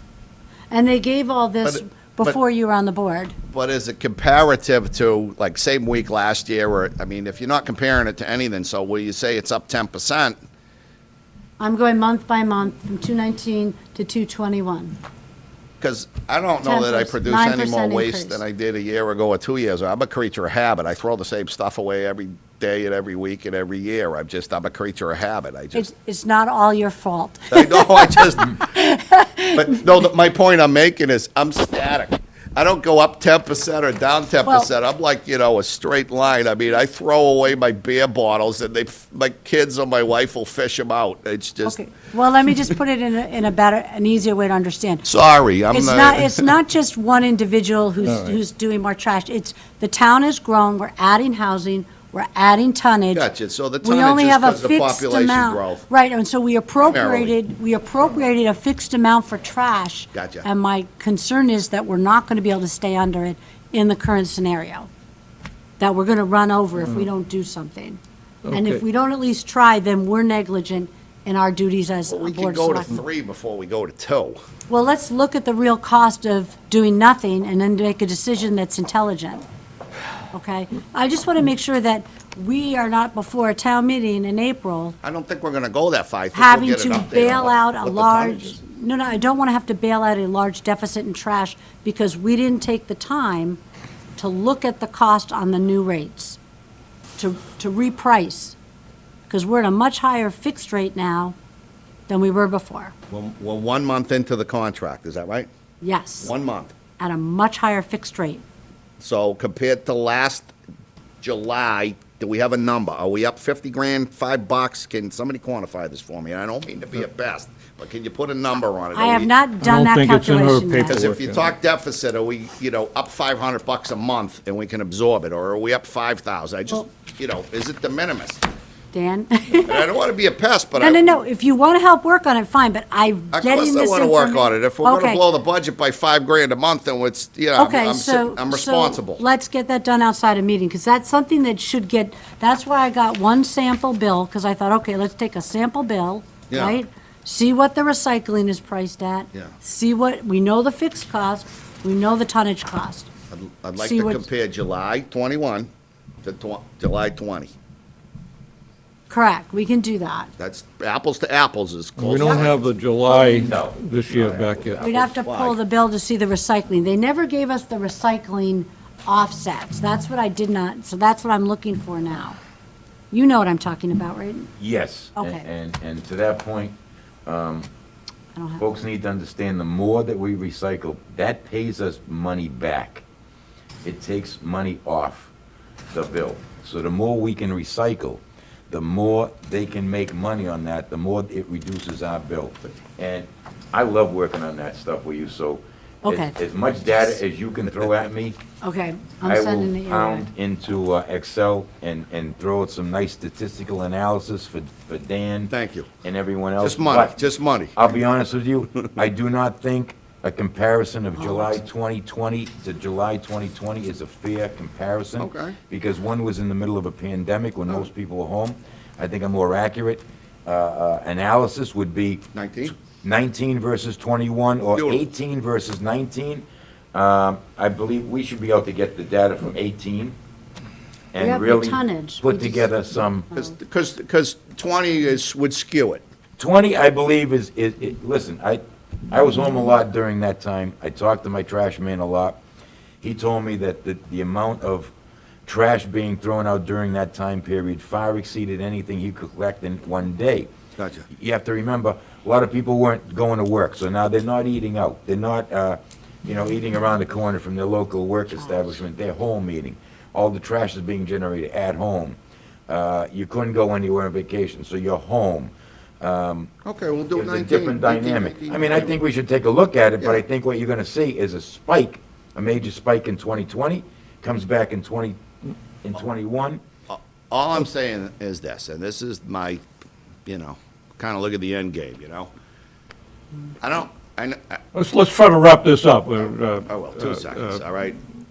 If we're asking people to curb their habits and go from 4 to 2, I want to have a real reason for them, other I than agree. we're just trying to be the Green New Deal, okay, and be environmentally friendly. Everything Nothing comes- about green, this is about, the green you're talking about are Benjamins. Green This is bags. money. That's why I want to quantify. Tell me how much we save or cost. Okay, Jason, you had something? Yeah, I think being a creature of habit, a lot of people are a creature of habits. Yes. And in 2020, when majority of the people were home and not out there, they started throwing away a lot more trash and creating a lot more trash, and that didn't stop when they went back to work. And I think that's led to a lot of the trash pickup problems that we're having and experiencing now. That in conjunction with the absolute horrific delay times of them emptying out the truck, which is why they restructured our routes, so they can minimize the amount of times they have to go empty the trucks. So I Well, think, I know that the day last week that I went by the trash plant out there on 125, and there was, they had trucks backed up on Route 125 in North Andover waiting to get in and dump. And when I spoke to the trash guy that picks up our stuff, and he mentioned, I think it was last week, he said that if he finished the route, it was too late to dump, and he was an hour and a half in line. to dump the first thing in the morning before he could, so he was an hour and a half to 2 hours late starting the route because he had to wait in line to dump. And, And the drivers run out of hours because of DOT restrictions. yeah, exactly. And once they're out of hours, they can't drive the truck. Okay, so I think we're pretty well set on that. We can get those figures and we can get them to Bill, and he can put them on a spreadsheet. Next order of business, approval of one-day liquor license for Margaret Woodman for a private event at VZ Park on October 8th, 2021. I'll go ahead and make a motion to approve a one-day liquor license for Margaret Woodman for a private event on October 8th, and for also to approve a one-day liquor license for Margaret Woodman for a private event on October 9th. Okay, we have a motion for a one-day liquor license October 8th and one-day liquor license October 9th for Margaret Woodman, private event at VZ Park. Second. Any discussion? Dan? Quickly, I'm not big on feeing, but, I mean, there used to be a fee, so I think that, like, was paused. What's the status of that? Are we gonna start charging fees again, or is it a need for that, or is it just a dead issue at this point with the board? Mike, if you can help us out with that, I think we had, the last few that we had approved, it was without the fee? Yes. You actually, I think you approved 3 with no fees. The last 2, you didn't mention whether or not there were fees or not. So, Jason? I think we had all agreed to help Mike maintain a competitive edge, that we were gonna forego the fees until he continued on with his exploration of getting a annual license somehow, and that's when, and how we were gonna collect the fee. Okay, do you want to add that into your motion? You made a motion about, for approving them? And forego the fee? Absolutely. Okay. Is there a second on that? I think, Kathy, did you second that? Yep, I second the Okay, there's a motion. motion and a second. Any further discussion? None. All in favor? Unanimous. And I'll also make a motion to approve a one-day liquor license for Alexis Burgeon for a private event at VC Park on October 9th, 2021. I think that was October 24th. Okay, I was gonna say, it's the same day as the other one. Oh, 24th, my mistake. Okay, so there's a motion. Is there a second on that? Is that with no fee? No fee. Second. I knew you said that. Motion and a second. Any further discussion? None. All in favor? Unanimous. Okay, oh, Mike, I'm sorry. Go ahead. no. So the 2 previous ones that you approved at the last meeting, the permits both said Sunday. Instead, they should both be Saturday.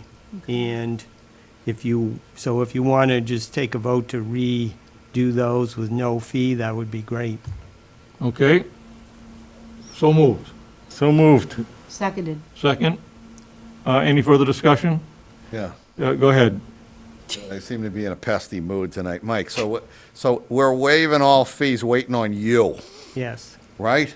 yes. So let me ask you this, because I argue with myself in my head. You probably picked up on that. So if we wait for you forever, the fees are waived ad infinitum here. So it's theoretical, right? Are you moving the ball on this? What are you doing? Yes, yes.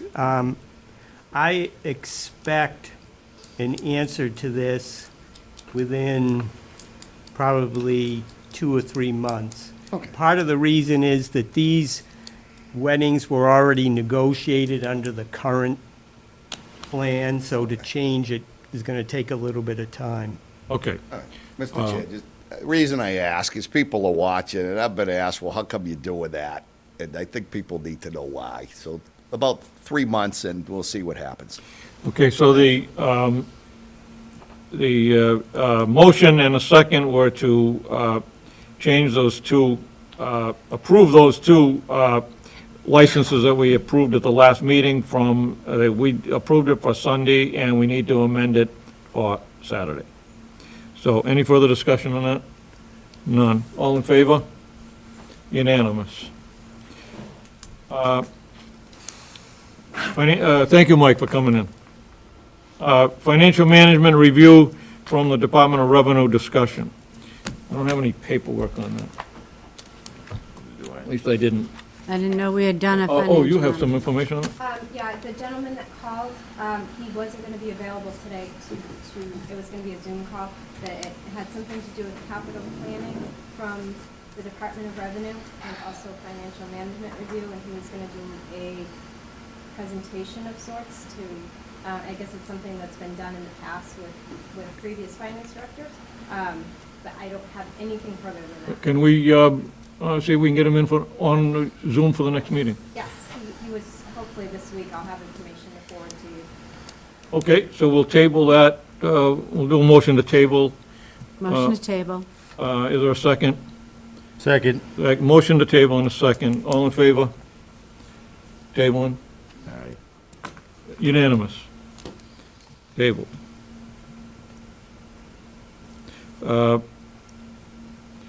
We have a, next one is 86 Washington Street Maintenance. We have a warning of a hazardous condition at, the paperwork here says 46, but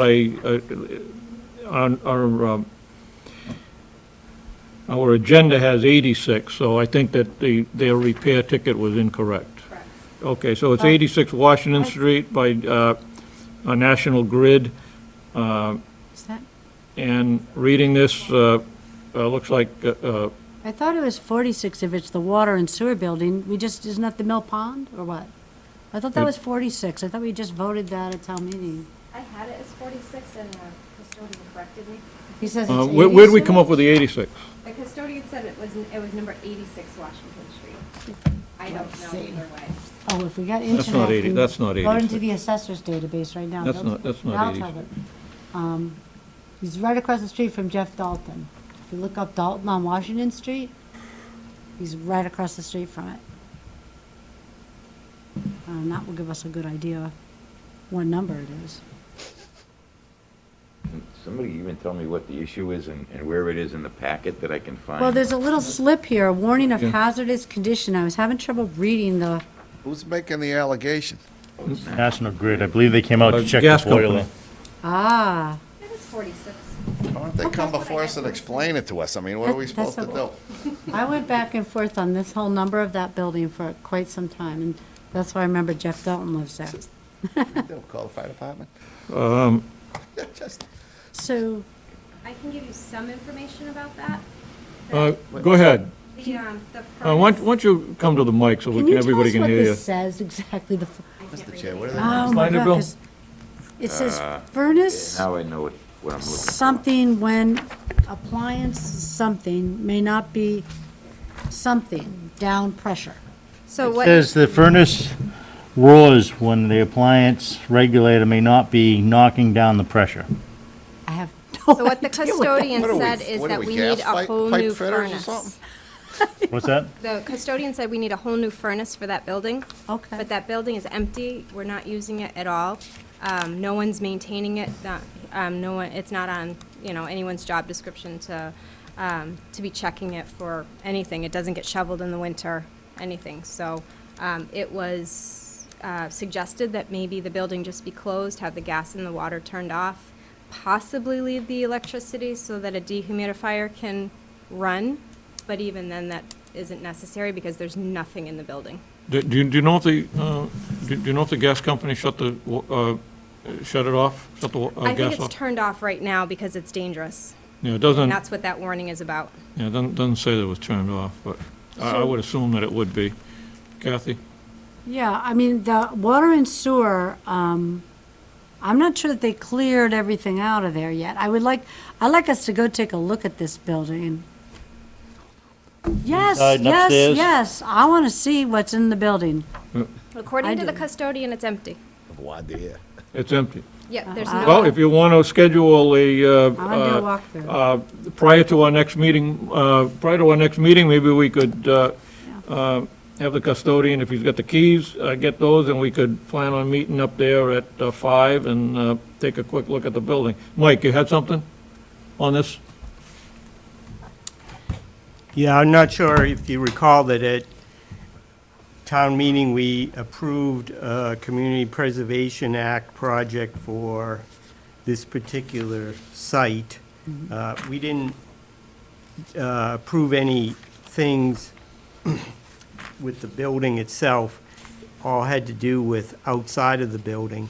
So I would suggest that if you do a site visit, that when we meet there, we just talk about what we want to do with the CPA project, because it's was filed under your board, so you are the deciders. Mike, do you think a half an hour is sufficient? So we could post a special meeting for up there at 5 o'clock, because if all of us are there. What, you don't like that? No, I'm just, so we have what? An empty building Well, so don't look at it. with no plan on who's gonna maintain it or what to do next? I mean, the CPA funds to maintain it, I thought you couldn't do that. No, the It's CPA operating. funds aren't for maintaining anything, they're for the outdoors, clean it dealing up. with some of the cleanup. I don't know why we need to look at an empty building. We know the building is empty. We toured it, It wasn't empty the last time we toured it, a while ago. and it was not empty. Chair, if there's a gas problem, seems like we need a plumber to look at it, not an accountant. I mean, what are you gonna show me over there? A dingy old building, it's like, oh, there's a gas leak or something, or the valve's No. not whatever. So what are they saying about, if they shut it off at the street because it was hazardous? I don't want a Columbia gas situation here, all right? Well, Dan looked at the building and said it was okay. Oh, yeah, it does say that I don't want to be facetious about it, they but shut it off at the T valve, so, heating if you turned turn off. it back on, it So there's no leaks. gas in the building now, they shut it off. all right. No, if I could, Dan, by way of explanation, this was a property that when Water and Sewer was going to vacate it, which they did, I Yeah. hope, because that's one of the original mill buildings, and behind there, the mill pond was a swimming pond for the town at one point. Okay, I've heard The thought that. was to, without expending a significant amount of money initially, clean up the area a little bit out back, because it looks terrible, it's become a neighborhood eyesore, and the town did that, and then get a survey done. So my only reason, I mean, you don't have to come and, Is I'd it like, boarded up? I mean, who's responsible Well, for it's- that building? Is it an well, we are. attractive nuisance? I mean, are people gonna, you know? they can't get into it, it's locked. I mean, there was one day that I saw the door blown open, I did call in and get somebody out to lock it, but if, I'm willing to just make arrangements to just go look on the inside of the building Yeah. before our next meeting. I don't mean to drag everybody out there, I just want to make sure that what I saw before is gone. You know, seeing is believing. We had spoken about moving some of the storage of all this paperwork up to it's a third floor of it that's actually accessible by a ramp on the outside. It looked like a very good, clean place to move, so you could get some more office space down here. So if that were to happen, you would have to start to heat it again. But at this point, if nobody's in it, as long as you shut off the water, get a plumber in there, make sure that everything's secure. I just like to take a quick walkthrough, make sure there's nothing Yeah, else in we there. we had looked at that, and there's 3 floors. The basement really can't be used for much. It's got a dirt floor, it's very humid down there, and anything you put down there, metal's gonna rust. Second floor was adequate. Third floor is where we had looked at for storage. It was dry. The paperwork that was in there at the time had been in there for a number of years. There was no damage to those. So it looked like it was advantageous to move, if we move some of the files from here, move them to the 3rd floor. But, yeah, Kathy, if you want to take a look at it, I'd like to. just coordinate with Mr. Chair, is Steve. there a plan to use that In, in the me and- winter? Because, I mean, we're in No, August, we and, have lead time. Is there a plan to Mike. get that heating system operational and safe? I don't think we need it. We don't need it, So it can stay shut off indefinitely, as far as you know? but, yeah, and then maybe. we Cold oughta- storage? Yeah, Okay. or hot storage. Hot storage. Summer. Okay, moving on. Thank you, Mike. We have next on the agenda is, if I'm pronouncing this correctly, neurofibromosis Northeast Road Race, September 11th, 2021, discussion and approval. We have in our packet they're doing a coast-to-coast bike ride from Gloucester. It'll be through Groveland and returning to Gloucester. And they need approval. This happened before here in the town of Groveland. Anticipate 20 riders in total, traveling in packs of 3 to 6 over a period of 2 hours through your community. Following streets of Groveland are on the long route: Gardner Street, Main Street, Route 97, and Route 97, Main Street. Main Street's not Route 97. But we need a motion to approve the coast-to-coast ride. Any motion to I'll make approve? a motion to approve the coast-to-coast ride and to make sure that we inform the police department of our approval of it. Okay, motion, and is there a second? I'll second it. A motion and a second. Any further discussion? It's just, they're on public roads. Why do they need a permission slip? I'm perplexed as to why they need permission to ride their bicycle on the road. I mean, it's just, isn't it a free country? Yeah, it is. It's a courtesy to Yeah, let the just a- town know that a bike ride is coming through. All right, So I'm all for it's just- courtesy. Yeah, sometimes they do Well, that yeah, with the motorcycle runs, too. All right. Yeah. All right, motion, is there any further discussion, Bill? Yeah, have we asked the Chief Gillen to weigh in on this? I know a couple of years ago, they had some kind of road race up in West Newbury. They had all the major roads shut down. You couldn't get through anywhere. Is that going to be the case here, where they're going to literally take over the roads and not allow any traffic to get through?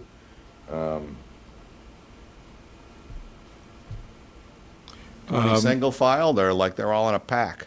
Well, yeah, I mean, that's just, A No, it couple of years says- ago, I was trying to get to 95, and when I tried to get through West Newbury, Excuse me, it they were says, packs 6, 10 wide. no, Kathy, hold on, Bill has the We floor. said the road That's not shut what's down, gonna happen. and basically had to go back through Georgetown to get to 95. Kathy, go ahead. it says right here, they're going to travel in an organized fashion, and they're going to obey the rules of the road, which for a bicyclist is to stay onto the side. So they're not going to shut down the roads. They're traveling in packs of 3 to 6 people, so that's fairly small amounts, over a period of 2 hours. They're not asking us to shut down any roads. They're going to be on Gardner and Route 97 and Main Street. Okay, anybody else? None. There was a, help me out here, was there there was a motion, right? And a Yes. second. Gee whiz, it seems rubber stamp. Dan, you had a, approved. all right, all in favor? Unanimous. Put that on the sign up front. Monday, had something else? No, I just made mention that Catherine might want to put that on the sign out front, Okay. so everybody's aware of it. Monday night hours discussion. This was a carryover from the last meeting. No, I guess it wasn't. It was, but as everybody knows, the town hall is still closed on Monday nights, and the comment was, when do we want to start opening it up on Monday nights like it was before? Anybody got any thoughts on that? Bill? Yeah, as soon as the board goes back to 6:30 meetings, what it was prior to COVID.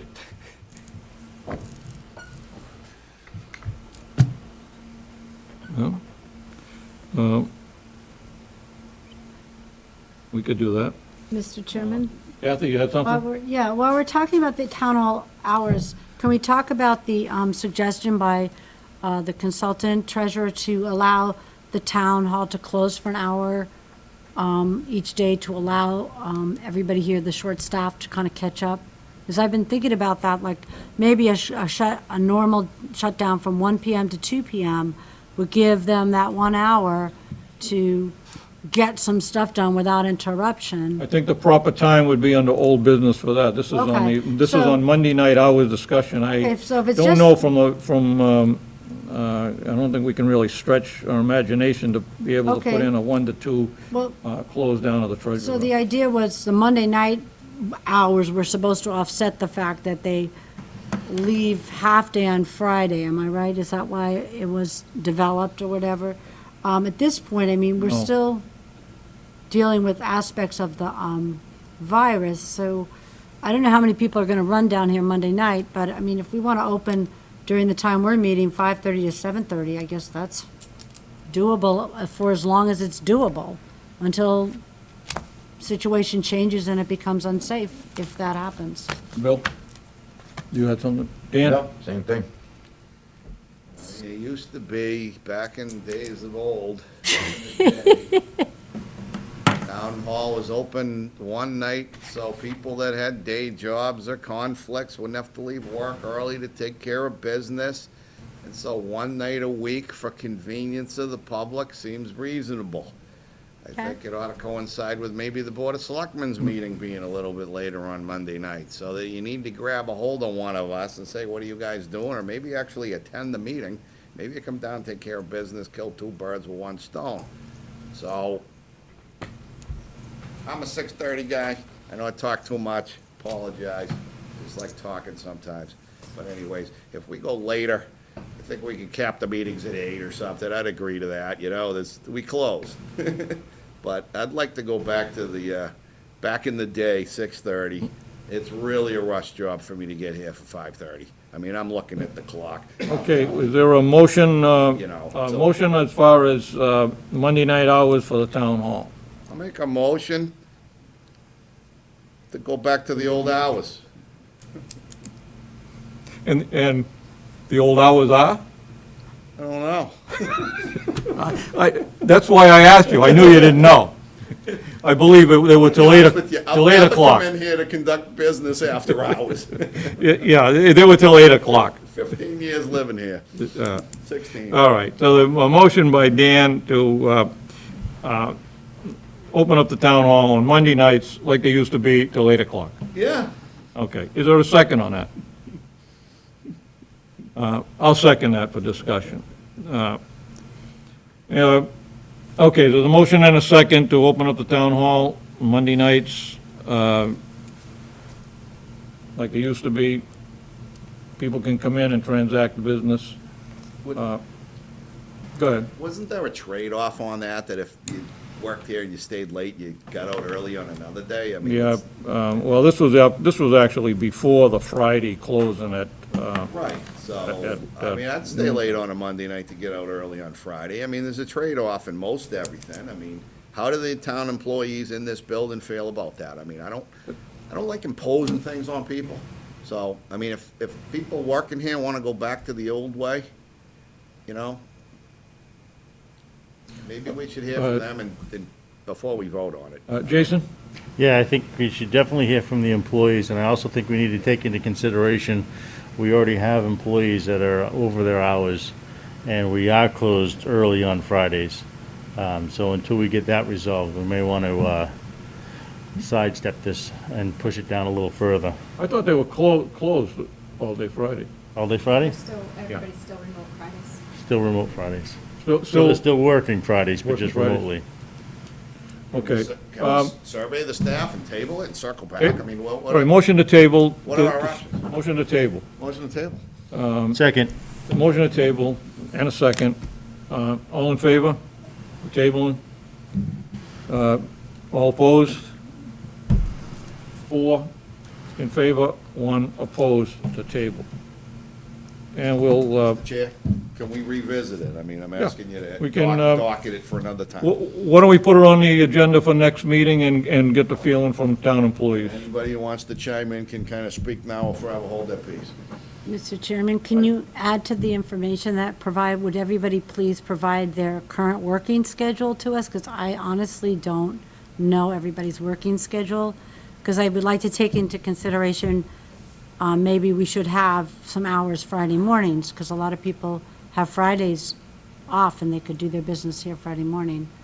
Monday night may not be something people even need. Yeah, we could work on that. I'll work on that with Catherine, and we can get that.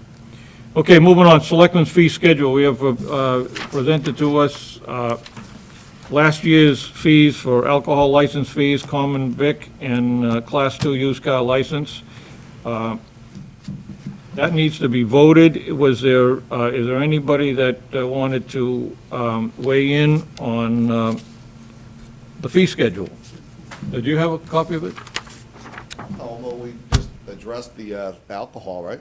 Or is that just for those ones? That's for the events. That's For events? That's not, there's got nothing to do with. Not gonna waive it for the other ones? No. So, No. All right. I'll weigh in on it. Status quo. Don't raise the fees. Anybody else? Comments? what is the fee, $150 with BYOB? What- I have to ask it. I don't quite Bring get your it. own, bring your own booze, and that was for one location, which was the restaurant in Groveland Square. They used to be open, I think, on Friday nights, and Okay. they had a Oh, license. so we created that separate license just for that. That's Oh, for correct. Groveland Diner.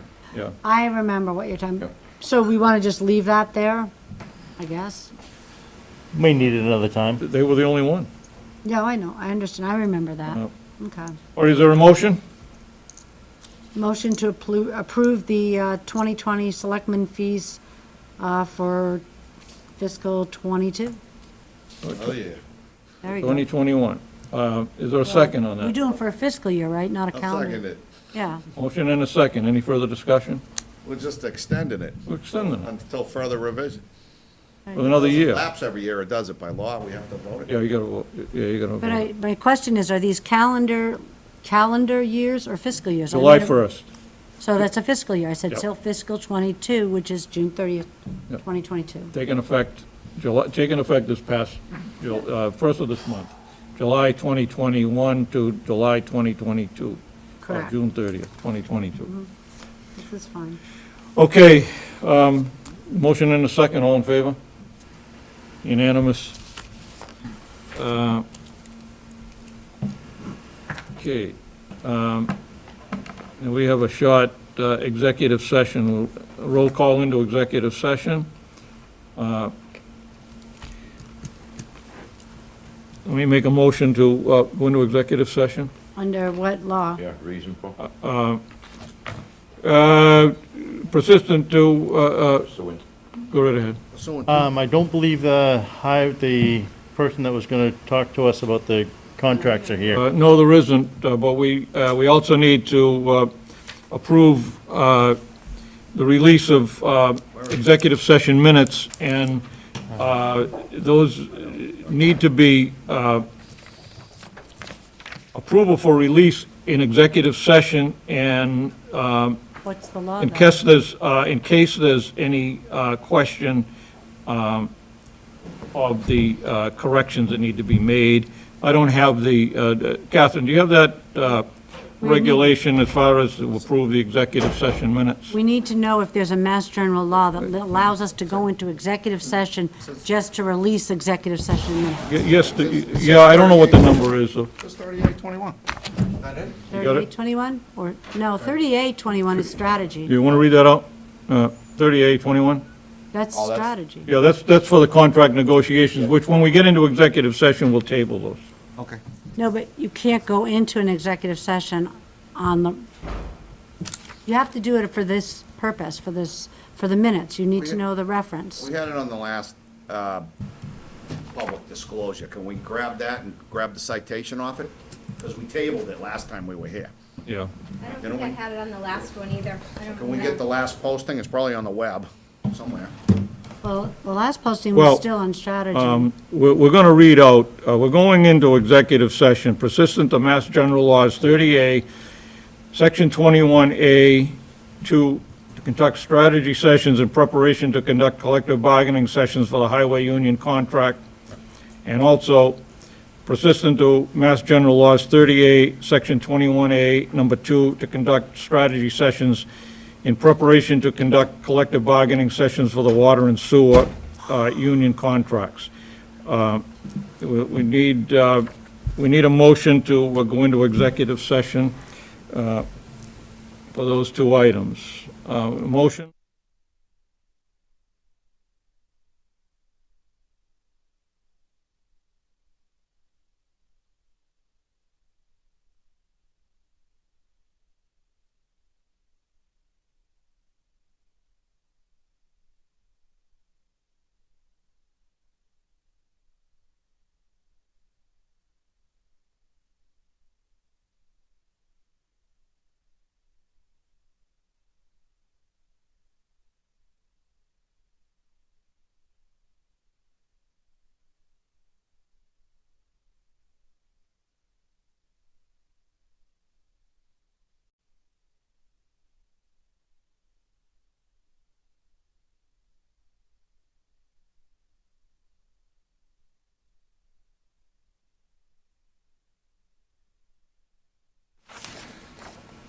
Catherine, what time do we go into executive session?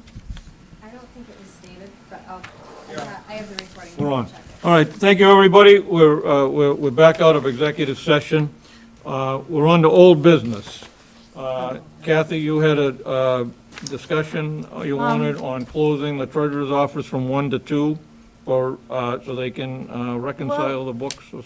Yes, I thought that was a suggestion for the treasurer office, and then I considered further that we are short-staffed, and perhaps that 1 hour, just close the town hall so there's no confusion.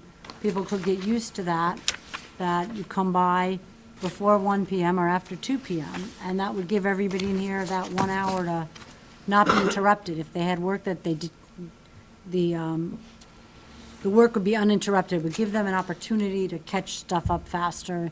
That's the feedback we heard from the consultant, that with the short staffing, it's difficult. Fewer people trying to do more work. Anybody else? Well, I think, Dan, you want to weigh in? 2 cents. Excuse me? My 2 cents is, when I get to work in the morning, I like to drink my coffee and don't like to be interrupted. So I think if we're gonna do that, I'd rather not do it in the middle of the day, because it's confusing. People show up, it's like anybody here. oh, okay. If they start at 8, we open at 9, but everyone comes in at 8. So whatever their hour is, I think we just change we open our doors at, just like a market basket. They can close at 6 o'clock, say. Yeah, Right? But everybody's still breaking down and working in the building. I like that idea. So it's just either at the beginning or the end. I just think in the middle, like I'll go to the bank in Middleton, and it's closed for lunch. It's like 1:30 to 2:30 or something. It's like, I'm like looking at my watch, like I missed it by 5 minutes. Right. So just for convenience, either on the front end or the back end. That's my, just nitpicking. Jason? Yeah, I think there was a specific reason why they wanted to do it midday, and it was to catch up on what was happening that day, so it didn't get logged and left behind, especially since Michelle was shorthanded and getting sidetracked when people would come in. And I know that when I get interrupted while I'm trying to get something done, it takes a lot longer to get that done, just because I have to reset up and re-get into it, and it can be very time-consuming. And I do agree, there are a lot of places, particularly post offices, that close for lunch. Yeah. For that hour. And I think if we post it on the door properly and we adhere to it and we stick to it until we can get the staff fully equipped, I think it would be beneficial to the town employees and to the town residents, because things will start happening a little bit more efficiently. Anybody else want to weigh in? Bill? I don't know if I close it at all. I mean, we're here to serve the public. You can't serve the public if the doors are closed. That's my only comment. Well, and I know the request was for one particular office, and I think you're right. My recollection, Jason, is that close it, so catch up on the books for the day. And I'm not sure that we need to close the other offices at the town hall, just because she's doing her paperwork. I think it should be just the treasurer's office and not the rest of the town hall, but that's my opinion. Kathy? I don't know, I was just trying to think about, the work model and the new modern world and the point, like, that most jobs provide you with the opportunity to work uninterrupted for a certain amount of time. Teachers we get a prep period, no interruptions, okay? For that purpose, guaranteed, they can't take it away. And I know that if it's always, the way it's always been, we serve the public, but we do tend to operate with a lean, mean staff here in Groveland. We always have. They've always gone above and beyond, and we've always had fewer staff than the other towns, which is fine. And I just thought that at this time to try it out, if we don't see an improvement in efficiency and work getting done, or if there's a big outcry from the public, fine. My only other thought was because we have an elected office in Town Hall, we would have to check with the elected office if you wanted to actually close and let people have that 1 hour, eat their lunch and get their work done. Call it that, because right now, they don't have that at all. And if you just lock one door, my concern would be people will just mill around outside that door. If they came down here to see that door, it's, they're gonna mill around that door. They're gonna complain. It's just another thought outside the box of what we've always done. And I thought that it was something worth thinking about. If you wanna wait for the new town administrator to come in, fine. I just feel that, we don't tend to think outside the box much. It's always, this is the way it's been, this is what we do, the public comes in, drop everything, do what they ask, and then figure out where you were. Ed, sir. Go ahead, Jason. I don't necessarily think it'd be wise to wait for the new town administrator, just because that's one of the reasons why we have to I do know. it, is because we don't have the town administrator. Right. When we have the town administrator, we may not need to do that at all. Perhaps. The town administrator may come up with another way to accomplish that mission, to give people that time to get work done. Anybody else? Bill? Yeah, you're extremely lucky if the teachers give you that or your uni gives you that. Most people don't have that luxury. I think if Dan shows up and he likes to have his coffee and not be interrupted in his first hour, but if the phone rings and it's a client on the phone, he's not gonna ignore it. He's gonna answer the call because that's what feeds his family. So most of us don't have that luxury where we can tell our bosses or our clients or our customers, hey, sorry, we're kind of closed right now, come back later. It just harkens back to I just heard Bill Parcells' famous quote. You give a team an excuse to lose, they'll take it every time. And I don't want to give anybody excuses to lose. I disagree with your comparison that your job is the same. It's different when, teacher, you have a classroom of kids in front of you. The people that work here have the public in front of them. They're customers. Right, they're customers. And so we're telling them, get this caught up, and, okay, wait on that customer. Okay, get this caught up, and, okay, wait on that customer. And Yeah, right now, we've already seen, we've had a consultant on board for months. They are catching up, but we're still catching up. We're not caught up. We're not caught up. So it's just a thought to put out there that perhaps if we tried this, maybe we'd actually be caught up by the time the town administrator comes on board. Maybe be caught up, because we haven't caught up yet.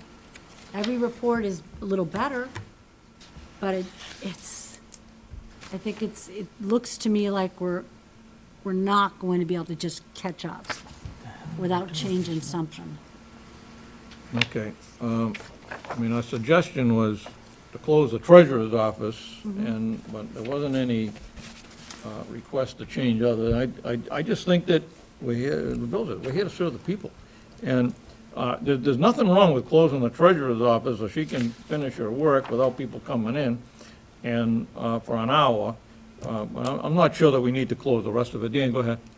Yeah, I think, we all wear shoes, we don't all wear size 9. If the only problem in the request was from the treasurer's office, and I think, I'm not a treasurer, but I am a CPA. I mean, I push a lot of papers and numbers, and I get interrupted. Today I was on the phone for an hour with an IRS agent on an appeal, and I had the same person calling and hanging up. I'm call screening it. My receptionist left at 2:30, my helper, so I'm all alone. So I picked up line 2 and I said, I'll call you back, bang, because I had a big issue, big, right?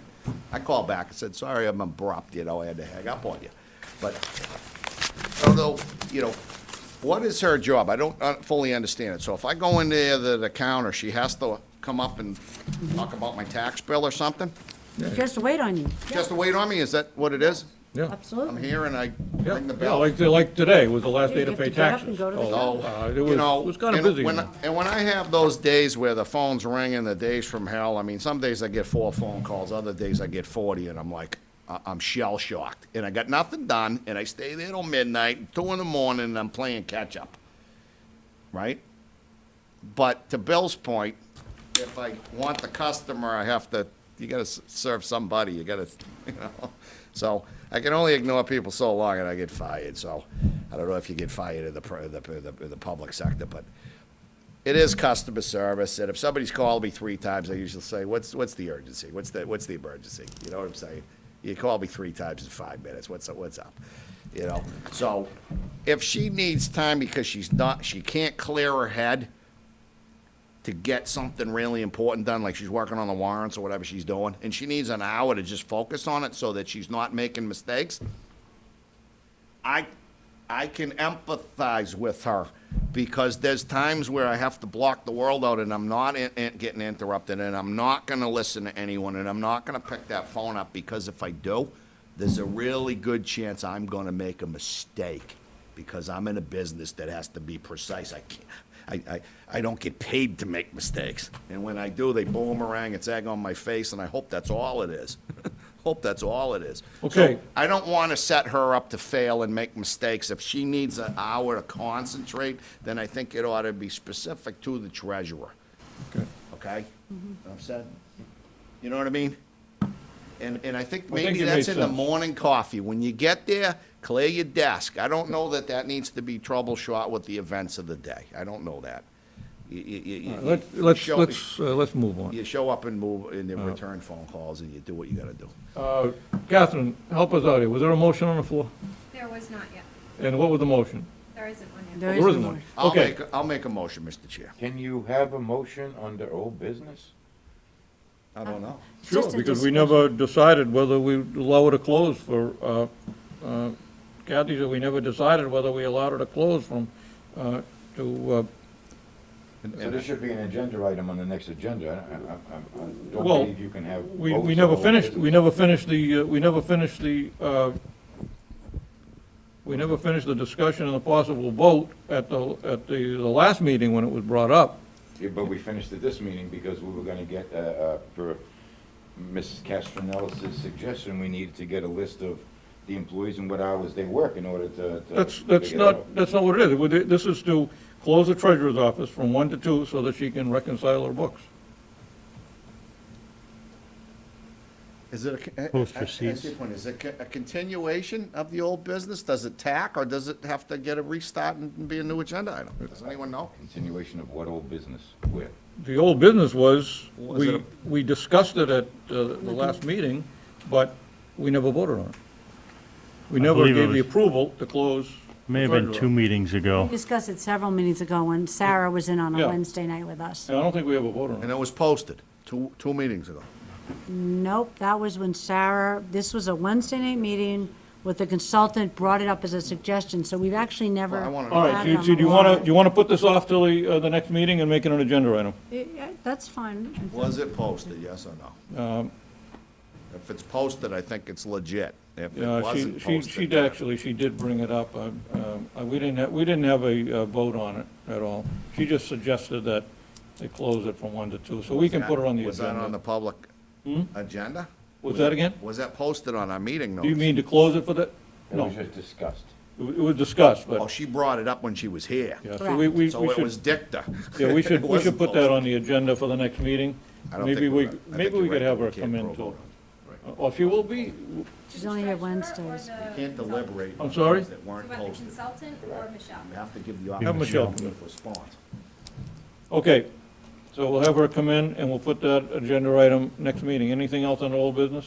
Just real quickly, Go ahead. the issue of the job description for the treasurer, we have the dual, and would the board wish this to be combined into one job description? Because then we would need to repost it on Mass Municipal, and I could replace it on the Treasurer Association Collector website as well. I'm sure they don't charge us, so that's just to replace. I thought we had discretion after last meeting to Yeah. say. Oh, say- so you want us to say- just keep going? say- Okay. Say 25 to 40 hours commensurate with experience, you know? But we have 2 ads up right now, so So you can that, run on 2 tracks, or you can okay, hybrid so it. everyone's okay with that? I just want to make sure. Yeah, based on the discussion from last I week. thought we had approval. Oh, okay. It seemed like you needed to cast a wider net because you Yeah, weren't we getting enough did. We applicants to did. make it happen, so, 2 lines in the water with no nibbles. yeah. You need a new No- lure. Put some bait on it. You need a net, you don't need a. They needed that, yeah, I was just fishing with hook and. Yeah, Yeah, okay. okay, I think that's. nothing else. Jason, anything under selectmen's time? Yes, Yes. I really want to congratulate our planning, our economic planning Director of Director Economic of Planning and Planning, Economic, and. Development Development. and Conservation. Conservation. Yes. The department, and along with Rennie and everybody that worked very hard at getting this grant of $850,000 for the replacement project of the, I thought it was 860. I'm looking at it here, it's 850 for Uptack Road Culvert replacement project. Culvert replacement, yeah.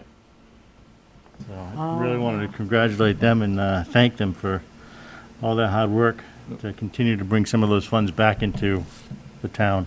Can I add on to that? Sure. There's also another $59,000 for improvements in the town center, and also another $82,000 to focus on Johnson's Pond and climate resiliency. So all told, almost $1 million. Great, Fantastic. great job. That's good, somebody, they're doing their job. Kathy, anything? No, that's great. That culvert up on Uptack is. Bill, you got anything? Gonna fail. Yes, I do. I was fortunate enough a couple of weeks ago to take a tour of our new middle high school. Some of the parts that were completed. It is fantastic. I can't even begin to tell you how impressed I am with what's going on. Right now, we are approximately 40% through the construction phase. We have only used 20% approximately of the contingency that we had in place at 40% through the completion, so we're looking good. We had some problem with ledge that was not able to determine prior to the construction, only because a lot of the ledge is physically located under the existing building, and it would have been extremely difficult to try drill through the building into the ground to find that ledge. So there is a little minor setback with that, but it's still covered well by the contingency that we have in place. The building's come along fantastic. I can't even tell you how nice that is and what a great opportunity that was to tour it a couple of weeks ago. So I just want to let everybody know that that's going along swimmingly, and the doors are still planning on opening August 2022. So we'll look forward to that. Kids will be seniors. How's the basketball court looking? Juniors. My boys will be juniors, yours will be seniors. He's a year older than my boy, my youngest. What's the court looking? Is it a real wood floor, or are we gonna get a laminate? The court right now is concrete, because they haven't got to that point yet. But some of the classrooms, you know, they framed out the classrooms, they've got, you know, some nice, sheet rock. It's not sheet rock, it's really, it's almost like stone. The auditorium, the orchestra pit, all complete. Basketball court. Yeah, we'll get to that someday. The only other thing is, I'd like to make a public plea to those that are sitting on the fence about getting vaccinated. This virus is just like us. It's a living organism. It wants to survive. And if you all recall your studies from social studies when you were a kid, there's a fellow called Charles Darwin. And his theory on Darwinism is survival of the fittest. And that does not necessarily mean the strongest, or Tyrannosaurus rexes will still be driving down the street. It means the most adaptable. This virus will continue to mutate as long as it can find a human petri dish to mutate. It's in all our best interests. We are in a war. This is a war with a virus, with the human race. You've got to protect yourselves, you've got to protect the others, you've got to protect your family, you've got to protect the citizens, you've got to protect the human race.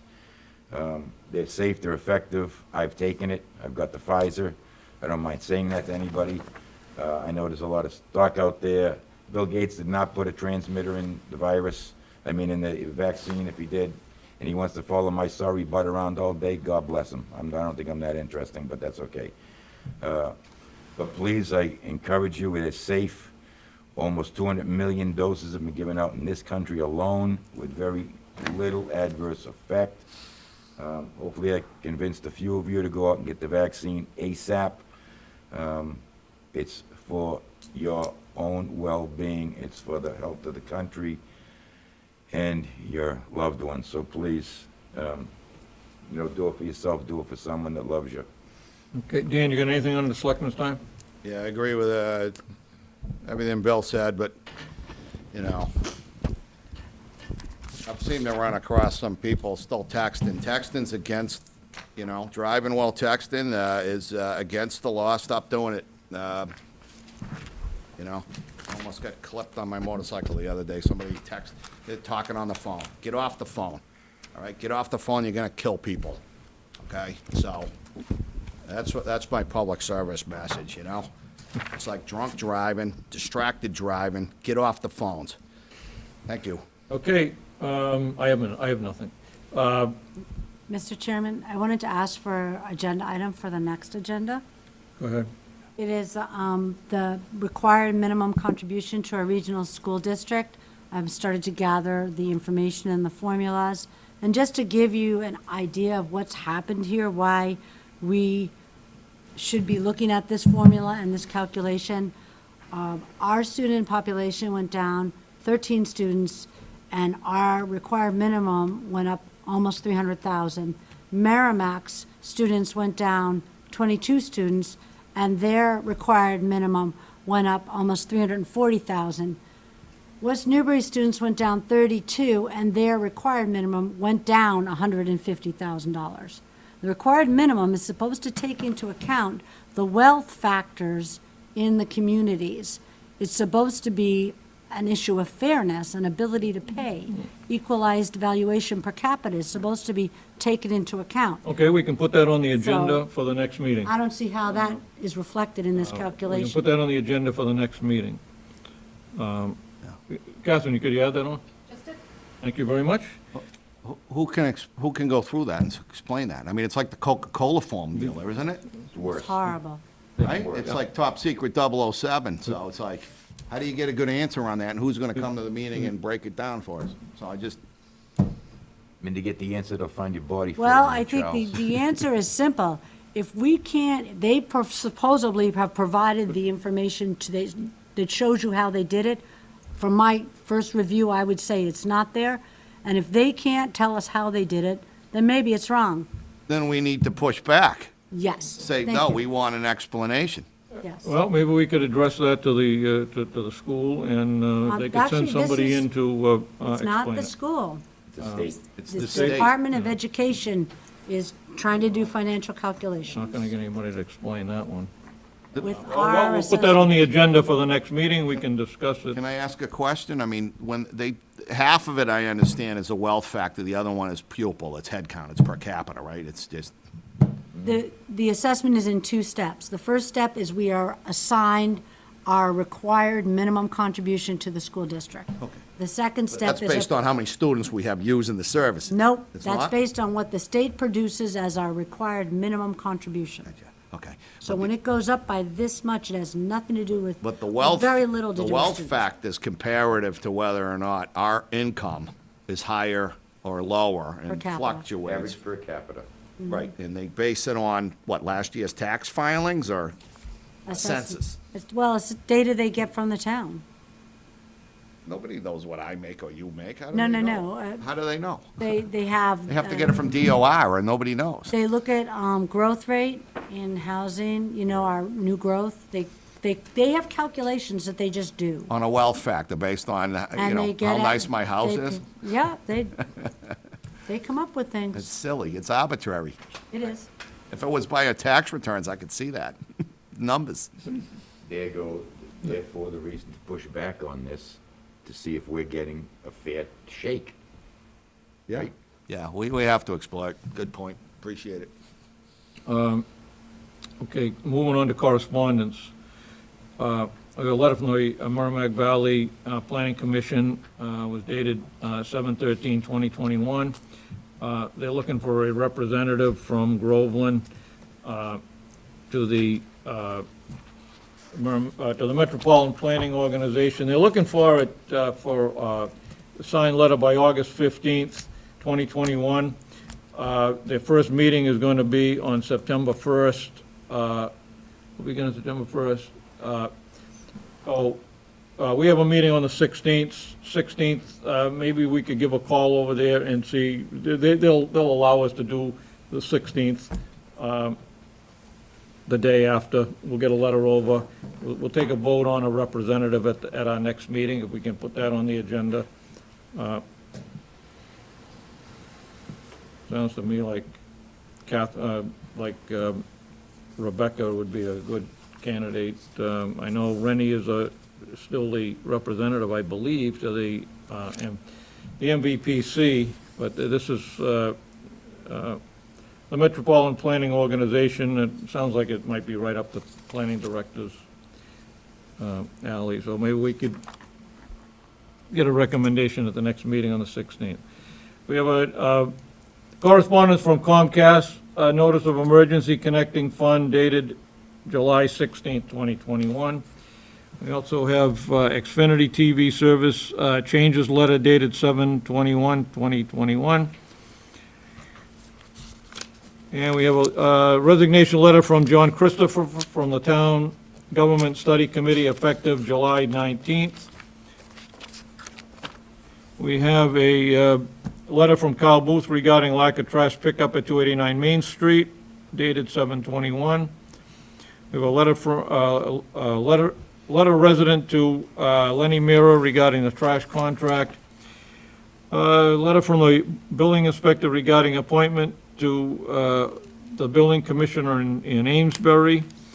And we have a commendation email from Kathy Castronellis to Rennie Carroll, and having to do with trash. Trash. Trash. It's the thing. Okay, Motion to adjourn at 8:46. motion to adjourn at Second. 8:46. Next meeting will be Monday, August 16th. Is there a second on the motion to adjourn? I did. And a second, and all in favor of adjournment? 4 in favor, 1 was halfway. What do you want to talk about? I don't want to talk about anything. Keep it going. Keep it going. All right, thank you, everybody. Thank you. Peace.